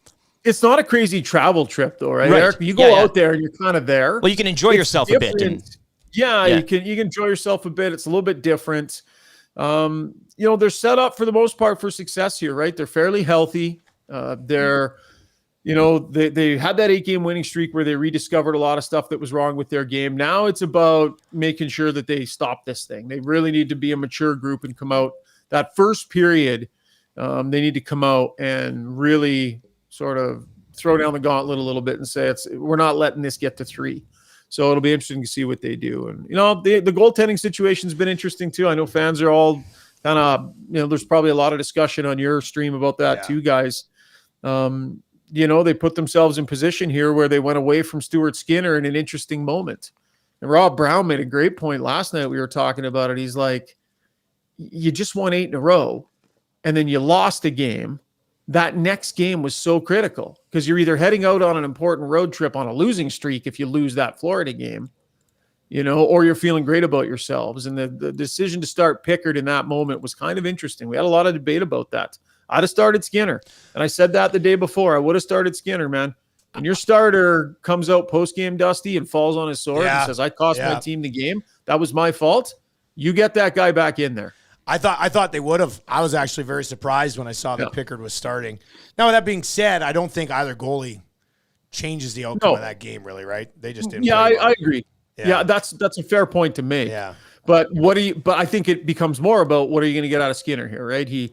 When a guy has that happen, you'd like to get him right back in, get him the opportunity to earn it back. He's hurting. Well, now he's had to sit and think about that for how many days before their next game. And so now it's up to Skinner to be a pro, come out and bounce back strong. But in a stretch of 4 games, it'll be 2-2 between the two of those guys, right? 2 starts each. And how do you feel about that? Yeah, this time, I mean, you'd probably rather see Skinner get the 3 of them. Before we let you go, Shaggy, what do you do with Connor Brown? What are you supposed to do here? Yeah, you keep rolling them out. Yeah. There's really no other option anyway, right? So, no, there's no other option. Yeah. You keep rolling him out. You keep trying to give him looks. You keep him on your penalty kill. He's one of your better penalty killers. I like the motor. Honestly, you guys, what do you do with Connor Brown? I get it because of the salary cap hit next season that people are really stressed out about. I get it. And this is not ideal. And this has not gone the way that they had hoped. And this has not gone the way that he has hoped. But you guys know me. I've been consistent for over a decade. If you're not scoring, what are you doing? That's a question I constantly ask. I am way more concerned for this group with Ryan McLeod than I am Connor Brown. Like, it's not even in the same hemisphere in terms of what they're getting and what the player is putting out and players to be concerned about. Ryan McLeod's game is a mess.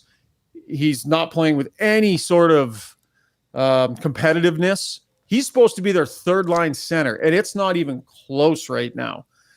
Connor Brown is skating hard. He's trying to finish checks. He's killing himself out there trying to make stuff happen, and he's a really good penalty killer. Way bigger concern for me on Ryan McLeod than Connor Brown. Is this not kind of just who McLeod is, though?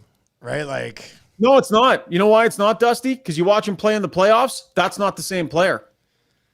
He's capable of more than what he's doing right now. He was better in the play. I still didn't necessarily. I wasn't amazed by him in the playoffs, but he was better in the playoffs. Yeah, that's true. He knows how to compete. He's shown he knows how to. People think I'm always piling on Ryan McLeod because I don't like the player or whatever. I know I have a sense of what Ryan McLeod is capable of doing. We've seen it. He's shown everybody through the playoffs and through, right? And he's shown how when he combines that speed with a little bit of aggressiveness and a real willingness to compete, actually compete shift to shift, there's a good player there. What he's giving them now compared to what he's capable of giving them, that gap is massive. What he's capable of and what he's actually giving them. And that's why I'm on him the way I am, because it just doesn't make sense. This team was ready to turn the corner and get back into the fight. And the compete level is just not there from this player. And he should expect more. They should expect more from him. Shaggy, great catching up with you, man. Next couple of Mondays will be holidays. So we will talk to you in the new year. Yeah, see you next year. Yeah. All right. Big plans. Sounds good, plans for the holidays, man. What do you guys got going on? Big family? No, Christmas? just lots of family time, a little bit of podcasting, just family time, and kind of hang. It's a weird schedule with the team gone, right? Like they're gone. They're gone, and then they don't play much right after that either, right? Yeah. Like it's a slow week. Watching from a distance here, it's an important stretch though, so it'll be lots of fun. But yeah, have a great Christmas, you guys, and look forward to chatting with you soon. Merry Christmas, Ryan. See you later, buddy. There you go. That's Ryan Rishaug, Got Your Back podcast. They're turning out a bunch of episodes. Him, Struddy, and Rob Brown added there this year. You can find more information, gybpod.com/YEG. I mean, most of you listening already are probably subscribed, but find it at Got Your Back Pod on all your podcasting platforms. Interesting discussion there. You know what? It's funny because for a long time, McLeod was taking a lot of heat. It's kind of cooled off recently. I'm just saying, like, in the Paris Steelers inbox. Well, it's the hot potato. He's kind of passed it to Brown. Brown passed it back, and you're kind of, and Bouchard had it for a good little while there. And man, that hot potato game, just quickly, I guess in the summer, one of the kids got a hot potato game from my parents. Yeah. And we were at the hotel visiting my parents sometime. And that's intense when that hot potato's going around. You got to keep moving it, and the music can stop at any time, man. My heart, I couldn't handle it. I could not handle it. Yada, yada, yada. We all have anxiety issues. Yeah. Blood pressure was through the roof. I was just like, as soon as I get it, I was like grabbing it and throwing it as hard as I could in my kid's face. I was like, no, you take it. Well, yeah. Daddy doesn't want it. Daddy doesn't like. Daddy is high blood pressure. That was, that was a tough one. All right, we still got lots to get to. You know what? Let's do. Let's crack some packs. We got a few days to get to. And then, as we crack the packs, we can discuss the categories for the draft. Oh, that would be fun. Advent calendar, Wayne's sports cards. Of course, if you want to get into the Advent calendar game now, that'd be kind of fun because you'd have to open. You'd have to do them all. Which would be pretty neat, I'm pretty sure these sold out. Yeah. So, what day are we on here now, bud? Well, 16? Probably. Today's 17? I'll take a 17. Today's 18, 16. We got 3 days. 18. Wow.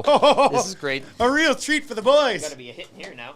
Thanks to Wayne's for hooking us up with these. Always new product coming out of Wayne's pretty much every 2 weeks or something new. Again, if you need something last minute, that's the place to go. You'll find something, I'm sure, for somebody on your list there. Well, by the way, some really good. I liked Slender Man. Whoever put Slender Man into the nasty chat, can you text that over to us? Get you in the mix for text of the day. This one was really good too. Where is it? The 6 o'clocker stalker. Come on. That's a good one. Oh, I got ice. Metal Universe. Oh, beautiful. Beautiful. The 6 o'clocker stalker. It's Scott and Trev. That's really good. Ooh, I got Jeremy Swayman, who the others are going to trade. You didn't have to give up much. And Broberg for. Pavelski, Cam Atkinson, Philip Forsberg, Tomasino, Mark Stone, Sub-Zero, and a Jeremy Swayman rookie. Man, these medals are nice. Flash the glove, 15 of 99, John Gibson. Ooh, who's that? Stewie Skins? Jack Campbell. Jack Campbell. Edmonton Oilers. Hey, we need it. We need the goalie for the... You know what? You're right. We are completing the roster here, albeit the Ooh. pro. Series 1. Upper Deck this year. It's the thicker pack. There's more cards in Series 1 packs now. That one. You get a Series 1 too? Nope. 22-23 Series 2. Come on now. Dobson, Chikrin, Perron, Mikey Anderson. What a devil. Ryan Pulak, Tyson Forster, debut dates. Timmy Stutzel, honor roll. UD Canvas, Josh Norris, Grubauer, Kaprizov, Jack Hughes, and Beauvillier. What is this one? Welcome to Columbus. Hey? Yeah, those That's are a weird ones. one. It's Johnny Hockey signed, blah, blah, blah. Rasmus Dahlin, Sidney Crosby base, Josh Anderson, and Seth Jones. I like the welcome to. That's a neat one. All right, what's this last one here? This is 18. I'm going to 18 here. Ooh, Metal Universe. Nice. Beautiful. Let's get a banger here. Hey, come on. Advent. 2021 Young Guns, Series 2. Torrey Krug, Dylan Larkin, Brandon Bureau, Sogard, Shesterkin, O'Reilly, and Stamkos. Ooh, and Igor Zamula portraits. If there's one guy to put on these ones. What a handsome-looking dude. It's like Rishaug and the got your back background there, eh? I mean, when the guy's named Igor Zamula, are you really expecting him to be a looker? You can't. I'm not. It's not in the portraits here. You're not giving an Igor a real good chance here, I don't think. Mr. Zamula. Yeah. There we go. Thank you, Crack Pack Wayne. Christmas continues. Wayne's. It's, Wayne and Nikki and the crew over at Wayne's Sports Cards. They're having a hoot. They love Christmas season down there. Like, it's just how can vibes you are not? high. Right. And Slender Man, was that sent in from VR Montenegro? sounds like it. Hey. Well done, sir. That's going to be in the mix here for text today. We got really good. This was a strong Monday on the text game, you guys. I'm very impressed. I want that A&W. I'm very well. People always want to get their hands on the Mama Burgers. All that $9.99. $9.99. And a special treat coming your way in January with A&W. It's gonna be tough to keep this under the hat. I know it's gonna be real tough, real tough. All right, so Christmas draft looks like this. I'm still like, what's Glue Guy doing here? Has he got back to us? He's stalling. This is his play. This is his game. And now with the commissioner out of the way, he's what? Glue Guy will be taking the first overall pick. All right, so Glue Guy will go first overall. I'm writing it down. Now, Tommy Gazzola will have to officially lock it in. Tommy had a couple of bevies on Friday. We can't hold him to right, we can't. Hey, Maddie, is Tommy in? Supposed to. So we don't know. But yeah, when Tommy comes in, we'll get his pick. And he was talking 3-4 swing. Does he have the balls to drop from 2 down to the 3-4 swing? What do you think? In between his bathroom breaks there. He might. What was going on there? Hey, I don't need to tell tales out of school, but man, he was. Tommy, Tommy's tummy was a little upset at Hudson's on Friday. We'll just leave it at that. Yeah. But he wanted the 4-5 after 5 hours at Hudson's. He was going to go 4-5 swing because, he does so well in the 4-5 swing. Yeah. Well, and that as you mentioned out, him choosing that affects how you're going to choose because you want to be around him. Wait. Yeah. I mean, if Tommy takes the we say one of those birds on the rhino, right? Like you want to be. If Tommy takes the 2, I'm going 4-5 swing. If Tommy takes the 4-5 swing, I might take the 3 because I like knowing that Tommy's not going to steal any. But if Tommy takes the 2, you're not taking the 3. I don't think the swing is still too valuable. I think I'd probably still take the swing. Fair enough. Point. Yeah. But we'll see how it plays out. But the categories that we did discuss yesterday, and this was just overall a breath of fresh air. Was it not like a real nice discussion? I threw out the suggestions that we talked about on the show. Yeah. And then we talked about, would we put the open categories at the top of the list or we would go here? I said, I think it would make sense if we went Santa, Elf, Kid, Hero, Villain, and then the open categories. The commission says, agreed with Dustin. And then Milne says, sound good. I said, are there any categories we're missing? And he says, not that I see, but I think 10 open one is far too many. That's 40 open picks. Quinn, the commissioner, says you could do animated. That would be the only one when she could think of. Tommy says, animated might be a good wrinkle. I like that. Yeah. So, Tommy's going an animated character in the 4-5 swing. And Milne says, add animated and cut open to 5. And I said, animated, 5's not enough. You can't have 5 open. This draft will go way too quick. So I said, what about 6 categories and 9 open for a 14-round draft? And Quinn says, well, that's 15. But, it's just small details. Like, she's on it. She's got her finger on the pulse. She's got the numbers to the T, but yet she's not throwing you under the bus for saying that. So she'll figure out the numbers. She's right the with rounds, the 14. Yeah. Let's just do six categories and 8 open for the 14 rounds. We'll do a 14-round draft. So the categories we will have to draft will be, we all have to have a Santa. And how it will work is, the commish can chime in on this with us, but like Awana could have been like, well, there's only one Santa. Well, there is only one Santa. There's only one. Well, Santa Claus. Scott Calvin. There's a bunch of different Santas. No, I know, but so you pick your Santa, and then you announce the movie. So you take your character, and then the TV show or the movie. I wonder how much it gets to like Christmas episodes of certain TV shows where there was a legendary performance. That could end up changing this game because I think that's difficult to actually research. It'd be difficult, but you could find some gold. If you do, again, the work starts today, and we'll send our scouting staffs out, and they'll be far and reach. But if you could unearth a little gold there in that category, especially to kind of stand above, it's tough to do. They're all wearing the same red suit and the same hat. So we'll be drafting a Santa, an elf, a kid, a hero, a villain, an animated character. We can draft more if we want, but we have to have one animated character. And then there will be 8 open categories for a 14-round draft. Is it 15? In just over 48 14, hours. 6 and 8. 16. 6 and 8. 6 and 8, 14. That's 14. 6 and 8, 14. And it's on. It's on. Tommy Guzzola should probably walk through that door. And he should just announce what he's doing. And you should proclaim it to us here. Hey, who brought in those cookies? Have they been there all weekend? No. What are those bins there? I don't know. Is that from Dave? Every 10 minutes. It could be Dave. The only people who came in so far are Maddie and Slender Man and Dave Jameson have rolled in so far. Wouldn't have been Maddie. I'm ruling him out. Had to been Dave. A 6 o'clocker stalker. 6 o'clock. I'm mystery. torn on this. I don't know where to go on. I don't know where to go on that one.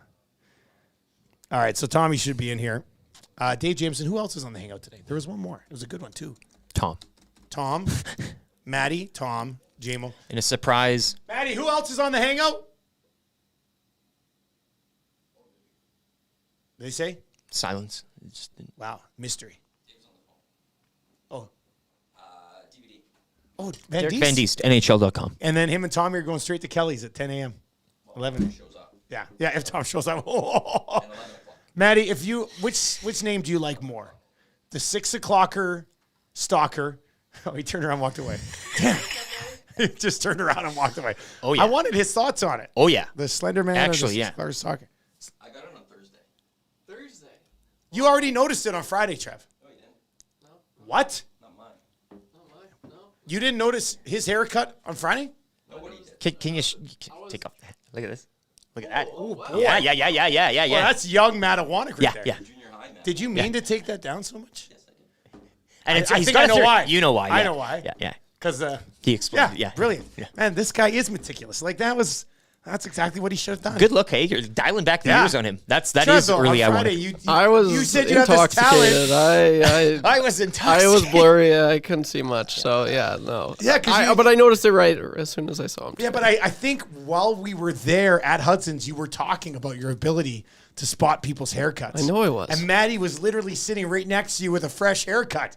Couldn't smell it out, eh? No, I'm sorry. Lieutenant Eric, how do I forego a pick in this draft? What are you talking about? Oh, no. Joe Balaneski says Wednesday LT gets to draft a full roster and we finally get #justice for LT. I'm wondering how I can forego. I mean, I didn't do it purposely, but it's just. I highly doubt there's nothing Quinn that could be Phillips is going to take away picks as a commission. What would I have to protest? Look at these guys coming after Shoggy today, man. I know. We only get to chat with Shoggy once a week. He ripped the grenade, the pin off the grenade. He rolled it into our room, and then he went back to his his rave there. Yeah. I usually like Rishaug's takes, but saying Brown has been a good PK guy, so he's fine when McLeod is also on the PK. Aha. McLeod has 7 points, which isn't great, but it's a hell of a lot better than Brown's 1 point when he's been stapled to Draisaitl's ass all season. On top of that, the third line has at least looked good, even when they aren't showing up on the scoreboard. Brown has been completely invisible. IMO. Just a terrible take from Rishaug. Wow.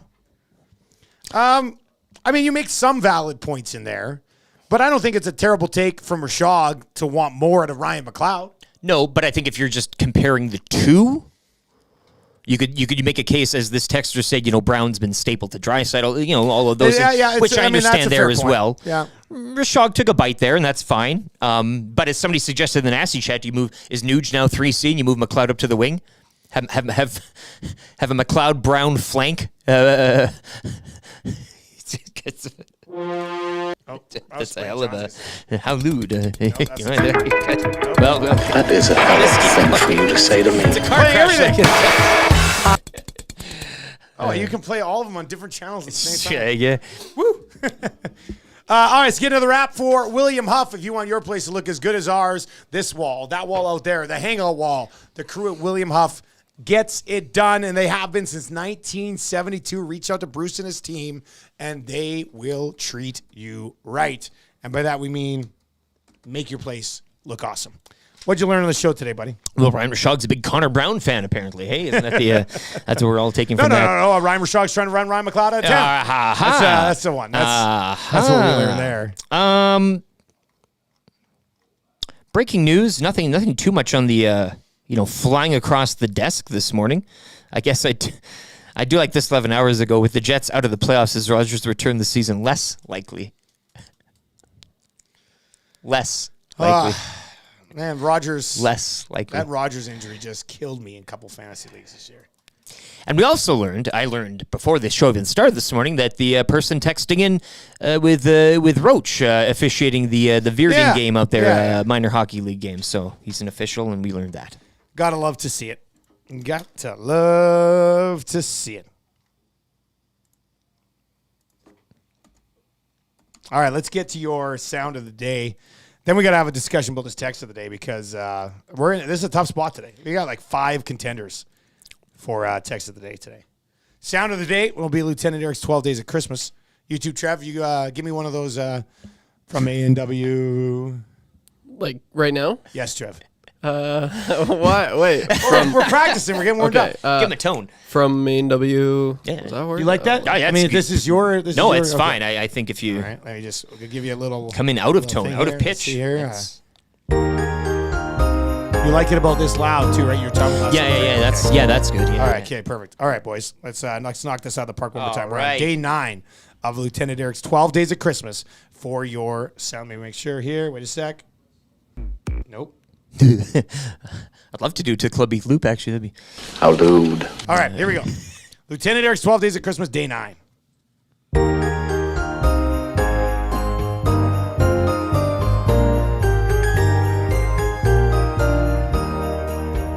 On the first day of Christmas, EST gave to me a black sedan guy being creepy.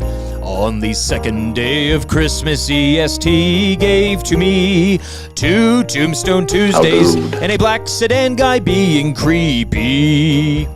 On the third day of Christmas, EST gave to me 3 spa dates, 2 Tombstone Tuesdays, and a black sedan guy being creepy. On the fourth day of Christmas, EST gave to me 4 tomato aspics, 3 spa dates, 2 Tombstone Tuesdays, and a black sedan guy being creepy. On the 5th day of Christmas, EST gave to me 5 cafe lattes from A&W, 4 tomato aspects, 3 spa days, 2 Tombstone Tuesdays, and a black sedan guy being creepy. On the 6th day of Christmas, EST gave to me 6 alley cats, 5 cafe lattes from A&W, 4 4 tomato aspects, 3 spa days, 2 tombstone Tuesdays, and a black sedan guy being creepy. On the 7th day of Christmas, EST gave to me 7 sirloin bites, 6 alley cats, 5 cafe lattes. From A&W. 4 tomato aspects, 3 spa days, 2 tombstone Tuesdays, and a black sedan guy being creepy. On the 8th day of Christmas, EST gave to me 8 hockey specials, 7 sirloin bites, 6 alley cats, 5 cafe lattes. From A&W. 4 tomato aspects, 3 spa days, 2 tombstone Tuesdays, and a black sedan guy being creepy. On the 9th day of Christmas, EST gave to me 9.99 smoked brisket cheesesteaks, 8 hockey specials, 7 sirloin bites, 6 alley cats, 5 cafe lattes. 4 tomato aspects, 3 spa days, 2 tombstone Tuesdays, and a black sedan guy being creepy. Love it. Lieutenant Eric gets it done. Trev, I was feeling pretty good. We started to hit it. It was about halfway through, Rick, when you finally went like this, and we just boom, we hit it. We finally got it. Yeah. It's coming together, boys. It only took 9 days, but we got it. This is when we usually start. This is the American Thanksgiving portion of the song. Day 10 tomorrow, 11 and 12. Maybe day 10 and 11 tomorrow. Maybe I leave 12 for Wednesday, or maybe I stack them on Wednesday. I don't know. Stay tuned. Oh my God. It'll be a bit of a Christmas The surprise. mystery gets better and better. Yeah. Unbelievable. All right, there you go. That is your sound of the day. Text of the day today for A&W. If you want to get your hands on a $20 gift card to A&W, where the Mama Burgers 2 for $9.99 here in the month of December. Here are the 5 contenders. 5 contenders for text of the day. We've got text from VR, Montenegro, Owen James, The Apprentice, Stu Baca, and more. That's a murderous row right there, yeah. This guy never put his name on it, but it was good. I'm surprised my wife didn't know about the tournament in Houston. She's been dodging balls for years. I was in about that dodgeball tournament in Houston. Connor Brown, more like Connor Frown. That's a good Monday text. It's a good Monday text. Connor Brown, more like Tobias Reeder. That's him from The Apprentice. And then, of course, 2 serial killer names for Matty Wanek. The 6 o'clocker stalker or Slender Man. What do you want to go with? What's the text of the day today? There's a lot of we going Iwanic route. Well, I don't know. Give me the Slenderman. Slenderman. Yeah. Slenderman. VR Montenegro. You got it, buddy. Text of the day. Honorable mention: the 6 o'clocker stalker. Like all 5 of these could have won text of the day on a regular day. We don't usually say that about a Monday. Brought your A game. It's 6 sports. It's Pretty timing, exciting. though. You know, if you're around with a lot of other generational talents such as these texts, it is tough. But great Monday play. That's a Friday game right there. Yeah, that's a good one. VR Montenegro, you can grab that. You got her. Okay, what are we watching tonight? Monday night football. Centric Casino Sports Bar and Lounge tonight at the Centric Casino on Fort Road, where every day is game day. And tonight, it is my final voyage for the Monday and Thursdays. Final night, $11.99 loaded burger on special, beer specials, highball specials. Fergie's Prostate will be there. Of course, Trevor Savage, a whole collection of other nasties. And Matt Iwanic, you did promise prior to the weekend. I don't know if that promise is still, you make a promise, you have to follow through the promise. So You can't make the promise and bail yeah, on the Matt promise. Iwanic will be out as well tonight. Centric Casino Sports Bar and Lounge, Eagles, Seahawks tonight as well. You got your hockey and everything else in the sporting realm, all on those big screens, the big TV wrap at Centric Casino Sports Bar and Lounge, and that's where EST will be for Super Bowl. Jerry's asking when can he pick up Mr. Mike's gift cards. You can swing by. What are our hours here? What do we 9 say? to 1-ish, I would 9 to say. 1-ish. Hey? 9 to 1:30. You're Comfortable. Anytime from 9 till about 1:30. You're good to go. Maddie's usually lurking around here until a little bit later. Knock on the A little door, bit of yeah. wiggle You room might there, catch him in the act, but, get it? The bodies and, All right. Slender Man. The Slenderman. Strikes again. All right. For YouTube Trev and Lieutenant Eric, I am Dustin Nielsen. Hangout's coming up. It's going to be a good one. Tommy goes, hey, Tommy. How did he leave? What are we talking about? Oh, okay. Oh, we got to get his what do you think answer. it'll be? What's that? We want his pick. Yeah. Yeah, Tommy's back in the washroom again. What? Should we just wait till he gets back? and then Well, we ask him should probably sign wait to off? get back. We should 'Cause probably they can't start without him either. They can't start without No, Tommy. so So we'll wait for Tommy to finish The up world's his PP, waiting. and then we'll get to the bottom of it. So Milne is going to take. There he is. Tommy Gazzola, get in here. All right, Tommy. Is he here? Okay, so Tommy. Oh, nice shirt today. All right, so Milne is taking the first overall pick. You have the second choice. Do you want second pick, third pick, or do you in fact want the 4-5 swing? 4-5 swing. I told you on Friday. Oh, we thought you were drunk, We maybe. didn't know. We didn't know. We thought no. Okay, 4-5 swing. You're locking in. Drink. Okay, 4-5 swing off the board. Wow. Yeah. So, and you're, I don't know. You know where you I have to get go to now. have to make You can't resist. But I leave the number that tractor two- beam is pulling you in. I leave the number 2 pick there for you. Could be the story of the draft when it's all said and done. How important is that being? It's fun, I get it, but you're gonna sacrifice the number 2 overall in a draft like this to fall to 3. I don't know, man. That's a. I am torn right now. You should be. That's why I didn't mind the wheel. The wheel of destiny really hit me right. I'm just sitting back and taking the scraps. Well, that does it for the Nielsen. Do you have to make a decision Who are now? you going to take it to? If I give you 2, who are you going to take it to? I'm not telling you. I thought maybe. Maybe there'd be a draft. Maybe there'd be a chance there. No. Trying to this is think of what a exciting. stack I can get around Tommy.